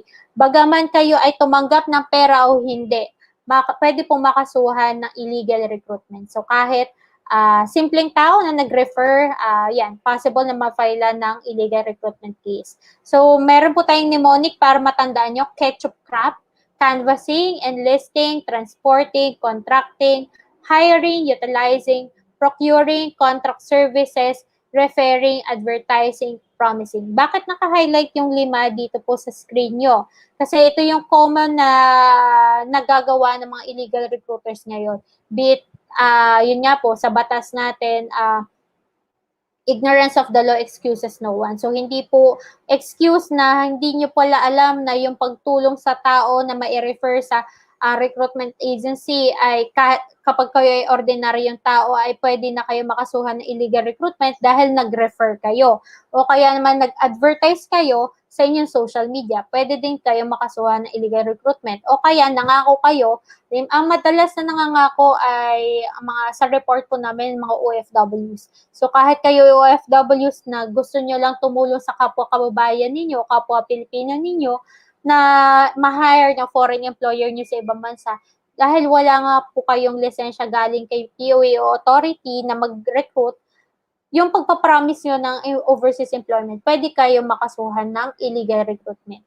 And aside from that, nakapaloob din po sa Section 6 ng Republic Act of number 8042 or the Migrant Workers Act of 1995 as amended by RA 10022, nakapaloob din po dyan yung prohibited acts and other prohibited acts na maaari naman makomit kahit na mga lisensyadong Philippine recruitment agencies. So ano ba itong prohibited act? Nandyan po yung overcharging o kaya excessive na paniningil na mga fees na provided by the DOLE. Ang example po nito, overcharging ng placement fee. So kung mahigit sa 1 month na sahod yung sinisingil sa inyo, pwedeng ma-file ng IR case itong si agency na naningil sa inyo. Misrepresentation. Pwede pong makasuhan din ng IR si agency kapag po na yung mga option like nagpanggap sila sa POEA na may capability sila or may fund sila na kaya nila mag-manage ng agency. So, misrepresentation yon. And yung most common situation or circumstance po is kapag nag-post sila ng job order na wala pa naman palang approval kay POEA at marami nang nag-apply na OFW, na prospective na OFW yun, maaari pong ma-file ng IR for misrepresentation yung agency. Endorsement, kapag naman si agency sinabi na huwag kang mag-apply dyan sa agency na yan, tapos o kaya naman endorsement na lumipat ka ng employer ng basa-basa ng walang valid reason. Ang exemption lang doon sa endorsement na prohibited act is kapag sinabihan o in-influence si OFW na na-deploy nila na lumipat ng employer due to abuse, o kaya naman ay dahil gusto niya tulungan si OFW na magkaroon ng better pay o higher salary. So, yun yung exemption lang doon sa inducement. Immorality or hazardous jobs. If naman yung in-offer na trabaho, dahil legal naman yung work na guest relation officer sa ibang bansa. So, yun lang po yung within the bounds ng dapat na trabaho ni OFW sa ibang bansa. Pero, ang reason pala ay pag nakarating sa destination country, magiging into prostitution. So, maaaring makasuhan ng IRC agency because of immorality. So, bukod sa reprocessing na makanselado yung lisensya niya kasi iba yung tinatrabaho ni OFW pagdating sa ibang bansa, ay maaring dahil immoral po yung tinatrabaho doon. O kaya, for hazardous jobs na ipapadala sa war-stricken na countries, like mayroon talagang giyera doon sa ibang bansa, ipapadala pa doon, na delikado pa yung situation or yung safety ng OFW sa ibang bansa. Obstruction of inspection. Pag naman po, kami po sa POA, we inspect the recruitment agencies to make sure na sila ay nagko-comply sa processes na meron po o dapat ang isang PRA. So, kapag pinigilan nila kami na makapasok sa kanilang agency, they will be held liable for IR dahil ng obstruction inspection sa amin. And also, failure to report, kapag hindi sila nakapag-file din po ng report for the monitoring ng OFWs yan, pwede din siyang IR na prohibited act. Substitution of contract. Kasi nga po may napaprocess ng mga employment contract sa amin sa POA para ma-issuehan ng OEC yung mga OFW. Kapag pagdating naman sa airport, pinalitan yung kontrata nila at naglagay ng salary na mas mababa kaysa doon sa kontrata na na-present sa POA, yun nga po, prohibited act din po yan. Incompatible trade, ano ba to? Kung malalaman nyo po sa aming rules, bawal pong ang nagmamanage ng travel agency ay nagmamanage din ng recruitment agency. So, si travel agency and si recruitment agency, kahit yung purpose nila ay magpadala ng mga Pilipino sa ibang bansa, magkaiba yung purpose. Si travel agency para sa leisure o para lang makapamasyal yung mga kababayan natin sa ibang bansa. Samantalang si recruitment agency, ang purpose is para makapagtrabaho ng legal si Pilipino sa ibang bansa. So, bawal pong mag-merge yung ganitong business kasi nga po, marami pong nangyayari na kapag nag-merge ang travel agency at PRA, magkakaroon ng kaguluhan dahil malilito yung mga kababayan natin kung ano nga ba yung purpose ng pag-alis nila ng bansa Pilipinas. So, withholding of travel documents. So, ito po, ang withholding of passport, bagaman ang passport ay hindi naman pagmamayari ng mga passport holders, kundi pagmamayari ng Republika ng Bansang Pilipinas, ang mga passport holder kapag po mga ide-deploy ng mga OFW ay dapat hawak ng passport holder. Hindi po pwedeng ito ay i-withhold o itago ng agency para lang mapilit yung OFW na umalis ng Bansang Pilipinas o kaya man kapag may mga kulang pang bayaran si OFW. So, bawal na bawal po yan. So, the OFWs can report this incident sa amin, sa POA, para naman po makuha nila yung kanilang passport. Failure to deploy. So, ang covered po nito, yung sa failure to deploy, ay yung mga nakapagpirma na po na employment contract at na-process na sa POA. Ibig sabihin, meron ng OEC. Ang OEC po natin ay may validity na 60 days. So, within doon sa validity na 60 days, ng OEC, dapat makaalis si OFW. Ang ina-accept lang po namin yung reason kapag hindi nakaalis within the 60 days, yung mga valid reason like dahil pandemic ngayon, hindi makakuha ng magandang flight na postpone, naka-cancel. So, yun yung mga valid reason. Pero kapag walang valid reason at hindi na-deploy within the 60 days dun sa OEC, pwede na po makasuhan si agency for failure to deploy ng OFW. Next, failure to reimburse. Kapag excessive yung binayaran ni OFW, dapat i-refund siya ni agency. So, kapag hindi nagawa to ni agency, it's a prohibited act for failure to reimburse ng excessive na nabayad ni OFW. Partly nationalized industry. Dito naman sa prohibited act na to, bawal mag-manage o mag-control ang isang foreigner ng isang recruitment agency. Bakit?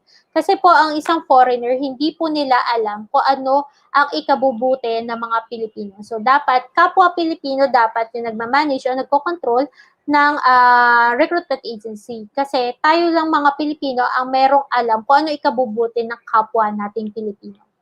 Next, for the other prohibited acts, yan, pag-grant ng loan with interest exceeding to 8% per annum. Nabanggit ko nga po kanina, kalimitan, kung hindi kaya ni OFW i-shoulder yung documentation cost, napipilitan sila na mag-sign din ng lending agreement. So kapag si agreement, lampas sa 8% yung interest per year, bawal po yan. So meron din po tayong exclusivity ng lending institution, medical clinic, and training institution. So bawal nga po na sabihin lang ni agency na dito ka lang sa lending na to magpunta, bawal po yun. Pag naman, sinabi ko nga po kanina, meron po tayong kakayanan na mamili din ng DOH accredited na medical clinic, so at saka po training center na TESDA accredited. Ang exempted lang po dun sa exclusivity na medical clinic and training center, yung po mga seafarers. Kasi si mga seafarers, ang may sagot po ng expenses for the medical expenses and also the training ay si agency or manning agency nila or yung mga foreign principal nila. So, bawal din po yung refusal to condone or renegotiate loan. Bakit? Kasi si lending loan o lending agreement o loan agreement ay kaya po pinirmahan siya ni OFW it's related doon sa employment contract. So, sige, employment contract, pag na-terminate siya, not because of yung invalid na reason ni OFW, dapat i-renegotiate ni agency yung termination din po ng loan agreement. Kasi nga po, tapos na din yung employment contract ni OFW. And also, yan, recruitment by suspended agency. Nabanggit ko kanina, bawal mag-recruit ang suspended agency, canceled, and delisted. Si suspended agency, hanggat hindi nalilift yung suspension, bawal mag-recruit. Ang meron lang pong exemption dyan, kung makikita nyo sa database namin, suspended for document processing. May nakalagay na include in na parenthesis na document processing. So, yun po, pwede sila mag-recruit, pero hindi sila makakapag-process for OEC issuance nung sa mga dokumento ng kanilang mga aplikante. So, charging of insurance premium fees. Ito naman po para naman sa mga agency hired. Kasi nga po, ang may sagot na insurance premium fees nila ay si agency or si employer dapat. So, bawal pong i-charge ito for salary deduction sa mga under agency hired na mga OFWs. Yan. Proceed na po tayo sa mga modus ng illegal recruiters. So, ito po, top 5 na identity ng mga illegal recruiters. Ang summary nito, kapag too good to be true yung ino-offer sa inyo na mabilisan yung pag-alis mo, hindi ka na dadaan na POA kasi may direct employer, tapos bahay-bahay kayo ni-recruit, tapos nakikipag-transaction kung saan-saan lang, like Jollibee o fast food chain o kaya mall, o kaya naman agad-agad kayong sasabihan na mag-medical examination, lahat po yan, red flag. Sila po ay mga illegal recruiter. So, for more definite examples po yan, mga escort services, yung nag-o-offer na sasamahan kayo sa airport hanggang sa immigration counter, illegal recruiter po sila. Kasi pagdating nyo sa immigration, kayo lang ang haharap sa immigration officer para i-explain kung bakit kayo aalis sa bansang Pilipinas. Next, tourist worker scheme, group tour, non-visa country scheme, at itong wedding or grand invitation scheme. So, itong mga ito po, since kayo nga po ay may travel visa or tourist visa, so ang pag-alis nyo ng bansang Pilipinas ay para lang mamasyal, hindi po para magtrabaho. Kung under this scheme ng pag-alis, kung travel visa lang yung hawak nyo, o kaya naman dahil kayo ay sa Southeast Asian countries pupunta na hindi na kailangan ng visa, lahat po yun ang purpose ng pag-alis nyo. Pati kung magpepeke kayo ng wedding invitation doon sa ibang bansa, ang purpose nyo lang doon is mamasyal o kaya umattend ng event. No more, no less. So, if dito po sa scheme yung dahilan ng pag-alis ninyo, illegal recruitment po yung pinapasok mo. So we highly discourage this kind of schemes. So dapat kung titingnan niyo po, mas mura pa rin na magproseso ng legal kumpara sa gagawin yung pagtakas sa bansang Pilipinas na walang enough na documents. Aside from that, yung assumed identity scheme, na kung dati kayang-kaya niyong baklasin, kung mababalitaan niyo sa mga magulang niyo na yung passport dati, yung green passport, nilalagay lang yung passport ID photo doon sa inyong passport. Dahil ngayon ay high-tech na, hindi na po pwede yun. Ang assumed identity scheme, halimbawa, may kakilala kayo na kayo ay halimbawa may hit kayo sa NBI, hindi nyo mapaprocess agad yung pag-alis nyo ng bansang Pilipinas, etong si kapitbahay o kabarkada ninyo ay okay yung records niya, hihiramin nyo yung identity niya para ma-process lahat ng documents nyo, lalo na itong passport, bawal po yan. Kasi hindi nyo masabi na yung kakilala nyo o kapitbahay nyo ay pupunta din sa ibang bansa. So, wag nyo pong gagawin itong scheme na to. And yan, ito din, government or direct hiring scheme. Maraming nagbabanggit na sila ay accredited na POA government placement branch o kaya ng aming manpower registration division at binibiktima yung mga papunta ng New Zealand, Canada, Singapore, Australia, saka yung meron kami mga opening sa G2G project namin like Germany for nurses, South Korea, Taiwan, and Japan sa mga factory workers naman. So, wala po kami accredited na offices na nag-o-offer ng G2G project ng POEA. Next, yan. Ito yung isang example na napasara ng POEA kasi binabanggit nila na sila ay accredited ng POEA GPB. So, ang solusyon ni POEA, ipasara yung opisina na nag-o-offer ng ganitong service. Next, ito, sa mga nakikinig na mga graduating students, ang legal lang po, yan, kung legal kayo mag-OJT under yung sa program na inyong school. Kasi ang reason lang naman na pag-alis nyo is para dun sa covered na hours ng internship. After pandemic ito. Pero merong mga fresh grad na sumusugal na student visa, halimbawa yung Japan, student visa pagdating sa Japan para makaraket doon. Hindi nila alam na ang laki ng gasto sa consultancy fee. Mahal din yung tuition sa Japan. Mahal din yung accommodation sa Japan. And 28 hours lang yung pwede nilang ipagtrabaho sa Japan if may student visa. So, taking note of this expenses, mas okay na kung meron kayong skills, ay humanap kayo ng approved na job order sa isang licensed recruitment agency, mas mura pa yung gagastusin kumpara dito sa scheme na to. Next, ito yung example ng mga nabibiktima, yung mga nasa culinary schools and yung mga estudyante na nagtapos ng education, HRM, and tourism na gustong mabilis na mapaalis at pagdating doon student visa pero ang daming restriction sa mga may student visa at ang mahal ng cost of living sa ibang bansa kapag kayo ay walang enough na working legal documents para magtrabaho doon. Next, nanny or yaya scheme yan. May mga family tour na may kasamang kunwari nanny pagdating sa ibang bansa, bahala na sa buhay si nanny, hindi na kasama ng pamilya si nanny pagbalik. So, parang tinulungan lang nila yung kababayan nila na makalusot sa immigration kasi nga kasama nila magtutur sa ibang bansa. Pero, illegal recruitment yon kasi nga po, tinulungan nila na makalusot ng immigration para magtrabaho ng illegal si kababayan sa ibang bansa. Next, fiancé visa or sweetheart scheme. Hindi ko naman sinasabi na lahat na nag-a-apply ng fiancé visa sa mga embassy ay hindi true love.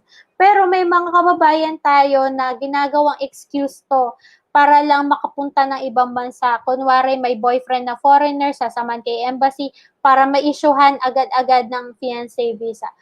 Madalas yung mga nagre-resort dito sa ganitong scheme, bukod sa illegal recruitment, na human traffic na sila, na sexual harass pa kasi kailangan nilang ipakita sa embassy at saka sa immigration counter na totoong may karelasyon silang foreigner. So, wag niyong gagamitin tong scheme na to at maraming Pilipino na na-exploit pagdating sa ibang bansa. Next, backdoor exit point scheme. Ito, dahil ang bansang Pilipinas ay isang archipelago, maraming exit point sa Pilipinas at ang sikat po dyan ay ang Zamboanga.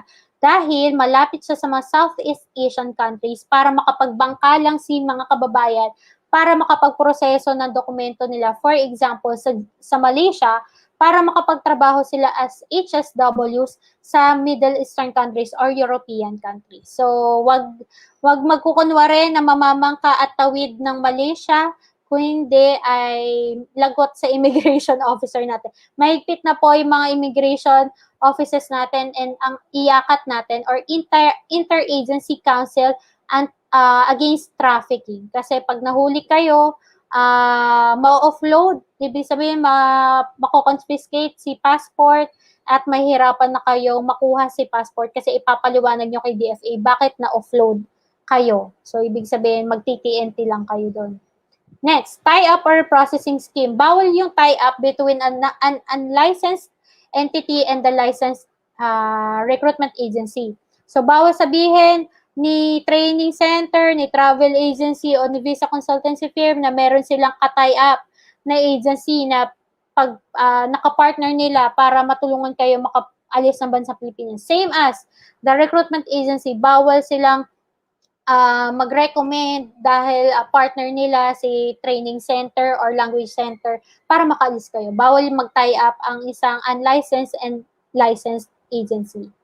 Next, yan. So, nabanggit ko kanina, bawal mag-recruit din yung mga visa consultancy firms kasi ang purpose nila is i-coach kayo o mag-process sila ng visa nyo sa ibang bansa. Hindi sila ang tutulong para makahanap kayo ng trabaho sa ibang bansa. And same as dun sa mga nagpapanggap na taga-POA, yan, pinapasara din po namin yung mga opisina ng mga visa consultancy firm na nag-o-offer ng trabaho sa ibang bansa.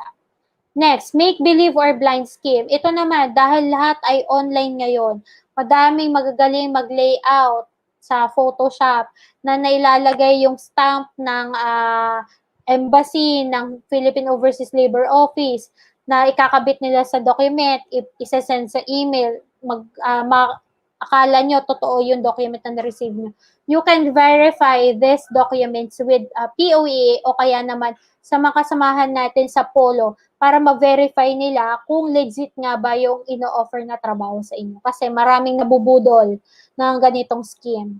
Next, internet on online scheme. Ito yung madalas na nare-report sa amin. Madaming gumagamit ng POEA na logo, na pangalan namin, pangalan ng mga agency kasi nga nakapublic yung database and yung representatives nila.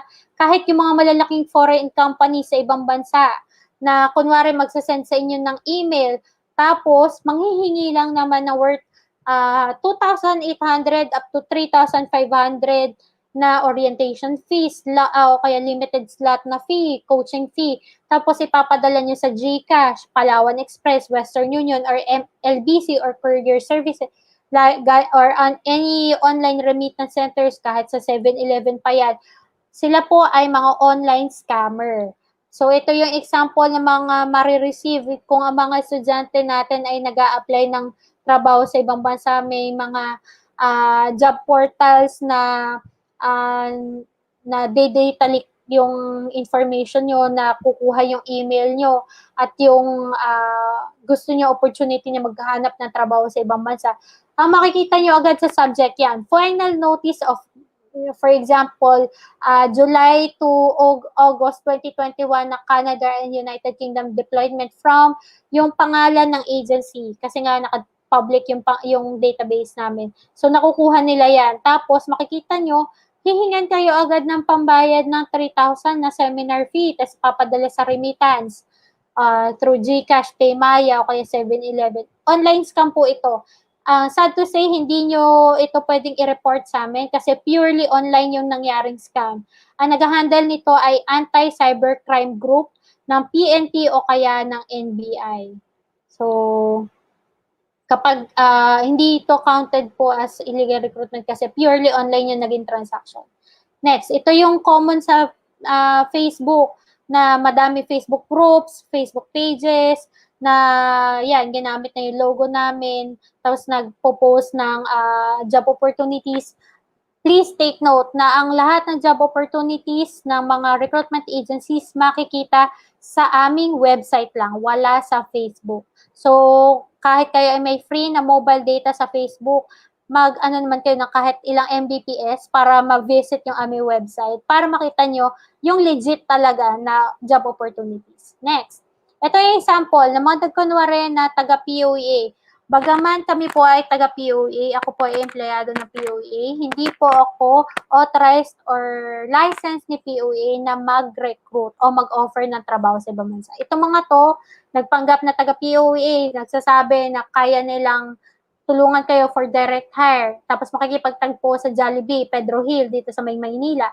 Yan, sa kabutihang palad ng mga nag-report sa amin, since November last year, January of this year, na-entrap po yung grupo nila na nagpapanggap na taga-POA.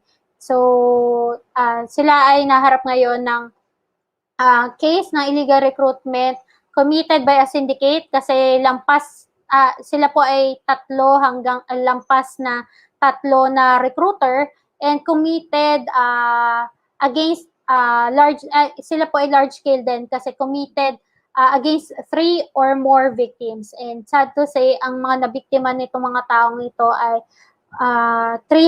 ranging to 300 victims. At hindi lang po basta 1,000 pesos yung nabiktima sila. Umabot ng 50,000 up to 300,000 pesos per victim yung siningil nila. At yun nga po, sa kasamang palad, hindi naman agad nakuha ng mga biktima yung mga naibayad nila sa mga illegal recruiter. Next. Ito na yung usong-usong ngayon, third country illegal recruitment scheme. Kapag pinalad si OFW na ma-document sa second country, ibig sabihin, ang first country si Pilipinas, second country kung saan yung destination country, kung saan kayo na proseso ng POA para magtrabaho na legal. And third country, doon sa pinag-offeran ng trabaho ng mga lilipat kayo from second country to third country. So, bakit illegal siya? Yan. So, yung illegal recruiter, nakabase sa second country o abroad. Tapos sinasabi na direct employer sila doon sa third country na may kakilala sila doon at hindi na kailangan dumaan ng POEA o kaya ng POLO na proseso.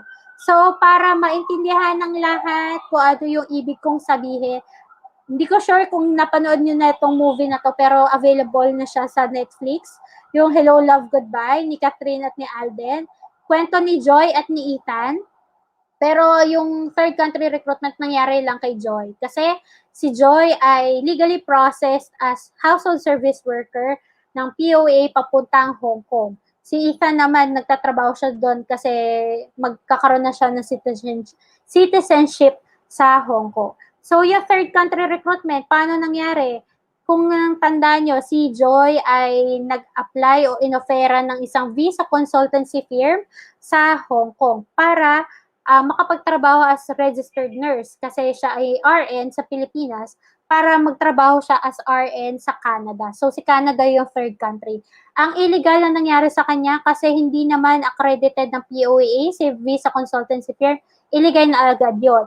So, hindi alam ni Catherine o ni Joy kung existing nga ba yung trabaho na in-offer niya sa Canada kasi nga hindi siya accredited ng POA, yung visa consultancy firm at yung employer na pupuntahan niya sa third country or Canada. So, hindi rin na-proseso, hindi rin na-verify ng Philippine Overseas Labor Office sa Hong Kong yung kontrata na binigay sa kanya ng visa consultancy firm. So, ito yung scenario ng third country recruitment at hindi natin alam kung pagdating ba ng Canada ni Joy ay ano yung mangyayari sa kanya kasi hindi nga siya legally documented na OFW doon. Ibig sabihin, maaaring ang ipasweldo sa kanya doon ay below the minimum wage na dapat sa isang RN sa Canada. So, yan yung, or pagdating niya doon, hindi pala existing yung job offer sa kanya.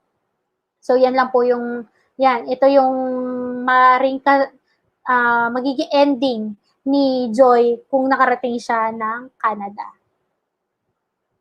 So, ito yung common na nakikita po namin na third country recruitment na ginagawa through Facebook, na ino-offeran yung mga OFW natin ng mga visa consultancy firm na pumunta ng better countries at lumipat doon directly. At ang kalimitan, yan nga po, ang mga nabibiktima dito yung mga non-English speaking countries na mga nandun nakasituated yung mga OFW. Tapos ino-offeran sila ng higher pay sa mga English speaking countries.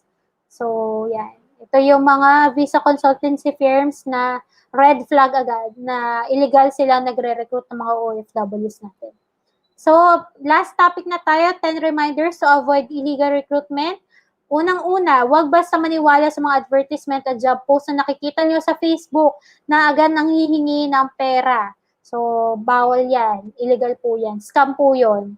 Next, mag-apply lang sa POEA o sa mga recruitment agency na may valid na license. So, pwede nyo i-check sa amin yung pangalan ng agency, yung status ng lisensya nila, contact number nila para ma-verify nyo kung tama nga ba yung job offer na in-offer sa inyo. Next, bawal mag-recruit yung mga visa consultancy firm, training center, travel agency, at yung mga walang lisensya galing kay POEA. Illegal po yun. Next, bago makipag-transaction, i-check nyo muna sa aming website. Yun, inuulit po namin kung may approved na job order yung agency sa POEA. So, hindi lang po dapat na nagtatapos na ma-verify nyo na may valid license si agency. Pwede din yung i-search din yung job order na in-offer sa inyo kung meron nga bang job order itong recruitment agency na nag-offer sa inyo ng opportunity sa ibang bansa. Next, makipag-usap lang sa mga authorized representative na licensed na recruitment agency, kunin ang pangalan at i-check ang ID nila. So, paalala lang po, yung mga authorized lang po na mag-recruit is yung mga recruitment officer na mga licensed recruitment agencies. Yung mga marketing officers nila, more on advertising lang sila. Pero sa recruitment mismo, recruitment officer lang po. So, tingnan nyo sa ID nila kung ano yung kanilang designation at yung buong pangalan nila. Para naman makasecure kayo, manghingi kayo ng supporting ID or any government issued na ID nila para sure kayo na yun nga ba yung pangalan nung nagre-recruit sa inyo. And in case na bahay-bahay nag-recruit sa inyo at in doubt kayo, kunin yung pangalan nila. Tapos magpatulong kayo sa peso para ma-verify sa amin, sa POEA, kung sila ay employee ng recruitment agency. Then, kung kayo ay nabiktima na, you will have this information, magre-request ng certification sa POEA para makapag-file ng illegal recruitment sa nearest police station or sa NBI or sa CIDG. Next, may pag-transaction lang sa opisina ng licensed recruitment agency. Kung nag-apply sa mga job fair, maaaring i-verify sa local authorities o PESO kung may permit ang recruiter. So, hindi po basta-basta nakakapag-recruit outside the registered address yung mga recruitment agencies natin. So, they need to have a special recruitment authority coming from POEA para makapag-recruit sila outside their offices o kaya sa mga job fair. Kahit nga po sa mga online job fair, kailangan din ng permit ng mga agency para maka-join sila sa mga online job fair. Ganun po kahigpit at ganun po ka-regulated yung pagre-recruit ng mga licensed recruitment agencies. Next, kailangan 23 years old pataas ang mga nag-a-apply ng household service worker o domestic helper. Next, kung may babayarang placement fee, hindi ito dapat lalampas ng isang buwang sweldo. Walang placement fee yung mga domestic helper, seaman, o mga pupunta sa mga no placement countries like USA, New Zealand, and Canada. So, maaari nyo din pong i-verify sa amin kung yung pong bansa na pupuntahan nyo ay may placement fee or wala. Next, magbayad lang ng placement fee kung meron ng permadong kontrata. Dapat may official receipt kapag po nagbayad kayo. So, no contract, no payment, no receipt, no payment. Dapat official receipt. Hindi voucher, hindi isang pirasong papel na hindi resibo ang dapat tanggapin nyo kapag nagbayad kayo ng pera. Last, siguraduhin makakakuha ng karampatang visa or work permit. So, hindi pwedeng ang hawak nyo para makapagtrabaho ng legal sa ibang bansa, student visa, tourist visa, visit visa. Bawal po yan. Illegal po yan. And yan, ang lagi namin paalala, maging matalino, huwag magpaloko. Kung ang inyong ultimate goal ay magtrabaho sa ibang bansa ng legal, take time and use this opportunity or this advantage na matutunan ang legal na proseso para makapagtrabaho sa ibang bansa at hindi kayo maloko o mabiktima ng mga illegal recruiter. So, let me promote, yun nga pong binabanggit ko kanina na libre namin. So, you can check yung pong link na naka-flash sa inyong screen. And hindi po ito limited lang sa mga OFWs. It's also for the families and aspiring OFWs. Kung meron kayong inquiry, use this link para maka-reach out sa amin sa POA. At sasagutin po namin ito sa inyong email o kaya naman doon sa contact number na ipoprovide nyo sa aming portal. Next, kung wala naman kayong data para makapag-visit sa aming online portal, you can visit our Facebook page. You can look for POA Anti-Illegal Recruitment Anti-Illegal Recruitment or at Air Branch. Kami po ay may very responsive na green badge. Ibig sabihin po, in less than 10 minutes, we can answer your questions. We are open from 7 a.m. up to 10 p.m. para po makapagsagot sa mga concern ng mga kapamilya, kakilala, concerned citizen, OFW, and yung mga aspiring OFW sa lahat ng inquiries nila. And ito po, meron pong RA 11227 na nagpo-provide ng Handbook for OFWs Act of 2018. So we are currently distributing the handbook, OFW handbook for the sea-based and the land-based. So hindi lang po ito yung English version, meron din po kami Tagalog version na i-distribute sa lahat ng OFWs prior to their deployment or bago sila umalis ng bansang Pilipinas for free po. Libre po ito. And for now po, we are distributing to all PESO offices and also LGUs para naman po makapag-info campaign din sila sa mga OFWs and aspiring OFWs and their family members para alam po nila yung legal na proseso, yung karapatan ng mga OFW sa ibang bansa and mga karapatan nila kahit po nagka-problema sa ibang bansa pagdating naman ng bansang Pilipinas. So, you can reach POA through our hotlines. Meron din po kami mobile numbers para naman kung walang pantawag sa landline, pwede din po kayong tumawag dun sa mga cellphone numbers na ito sa POA. And also, you can send your inquiry also through mail dun sa connect@poa.gov.ph. So, if naman meron kayong report regarding illegal recruitment, you can also email us in our office, Operations and Surveillance Division, sa osd@poa.gov.ph. So you can visit our website for any updates, news, or advisories relating to overseas employment. And also, pinopromote ko po yung aming Facebook page. So, thank you for listening and we are now open for your inquiries and concerns. Thank you po, attorney. Alright. So, guys, kung meron po kayong tanong, pakilagay na lang po sa comment section natin. So, habang nag-iisip po kayo, ma'am, i-present ko na po ang certificate from Bulacan State University. So, this certificate is awarded to attorney Christina Marie Joy Andal for imparting her valuable insights and knowledge during the BulSU PESO webinar for graduating students in partnership with jobs180.com, DTI Bulacan, POEA, and Provincial PESO Bulacan with the title Marketing Me Live at Bulacan State University given this 25th day of June 2021, signed by Dr. Wenceslao Valerio, Head of BulSU PESO, Ms. Maria Adora Tigno, RGC, Campus Director, Student Welfare and Development, and Associate Prof. Joseph Roy Celestino, Vice Chancellor for Student Affairs, Main Campus. So, ma'am, we will be sending this via email na lang po.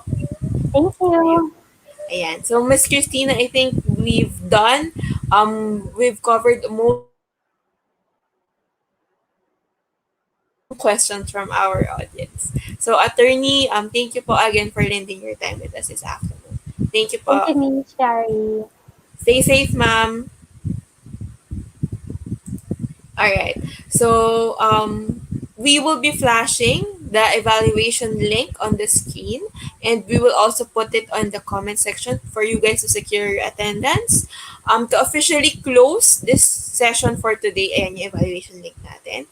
We will be calling Dr. Wenceslao Valerio, head of BulSU Peso, to give us the closing remarks.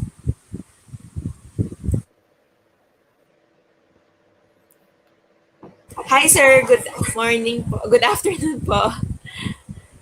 Sir, I leave you to it. Ko na lang sa inyo.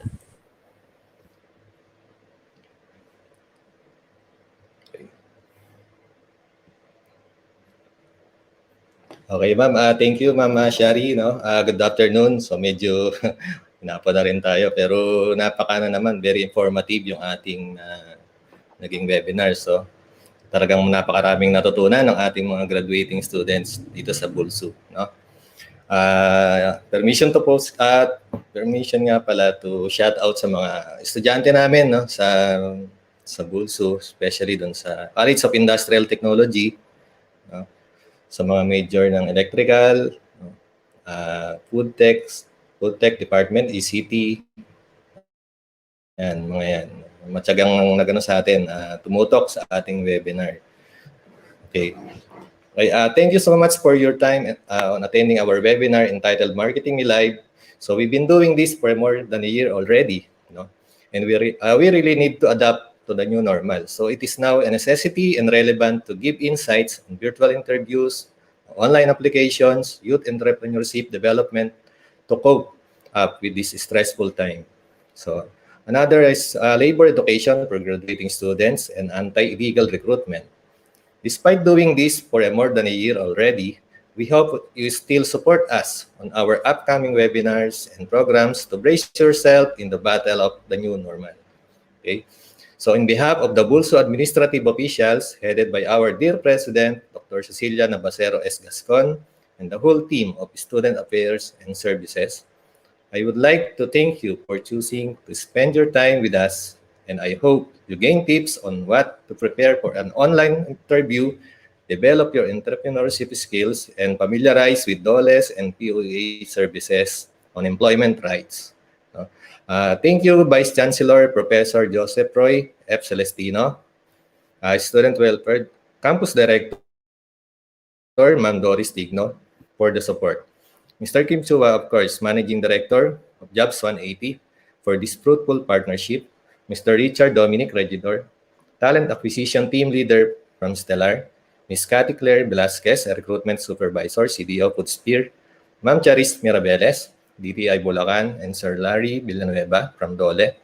And of course, Attorney Cristina Andal. So napakarami nating natutunan kay Attorney, no? Pagdating sa mga legal matters. Okay? So from POA, for sharing your valuable knowledge about your expertise, we are really pleased to have you all today. I know you got a lot on your table, but you took time to share your learnings. Okay? So we all wish you the best and stay safe, BulSUans.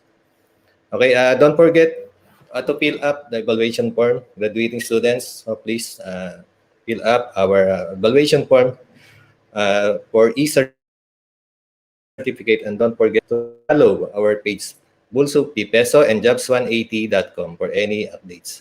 So thank you, and have a great day to everyone. God bless you all. Thank you for that, Dr. Valerio. All right.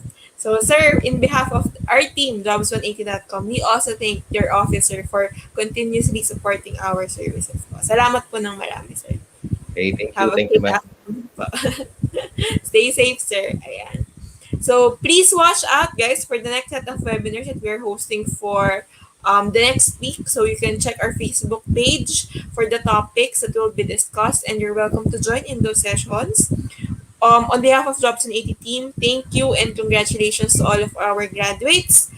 See you. Have a great afternoon and stay safe.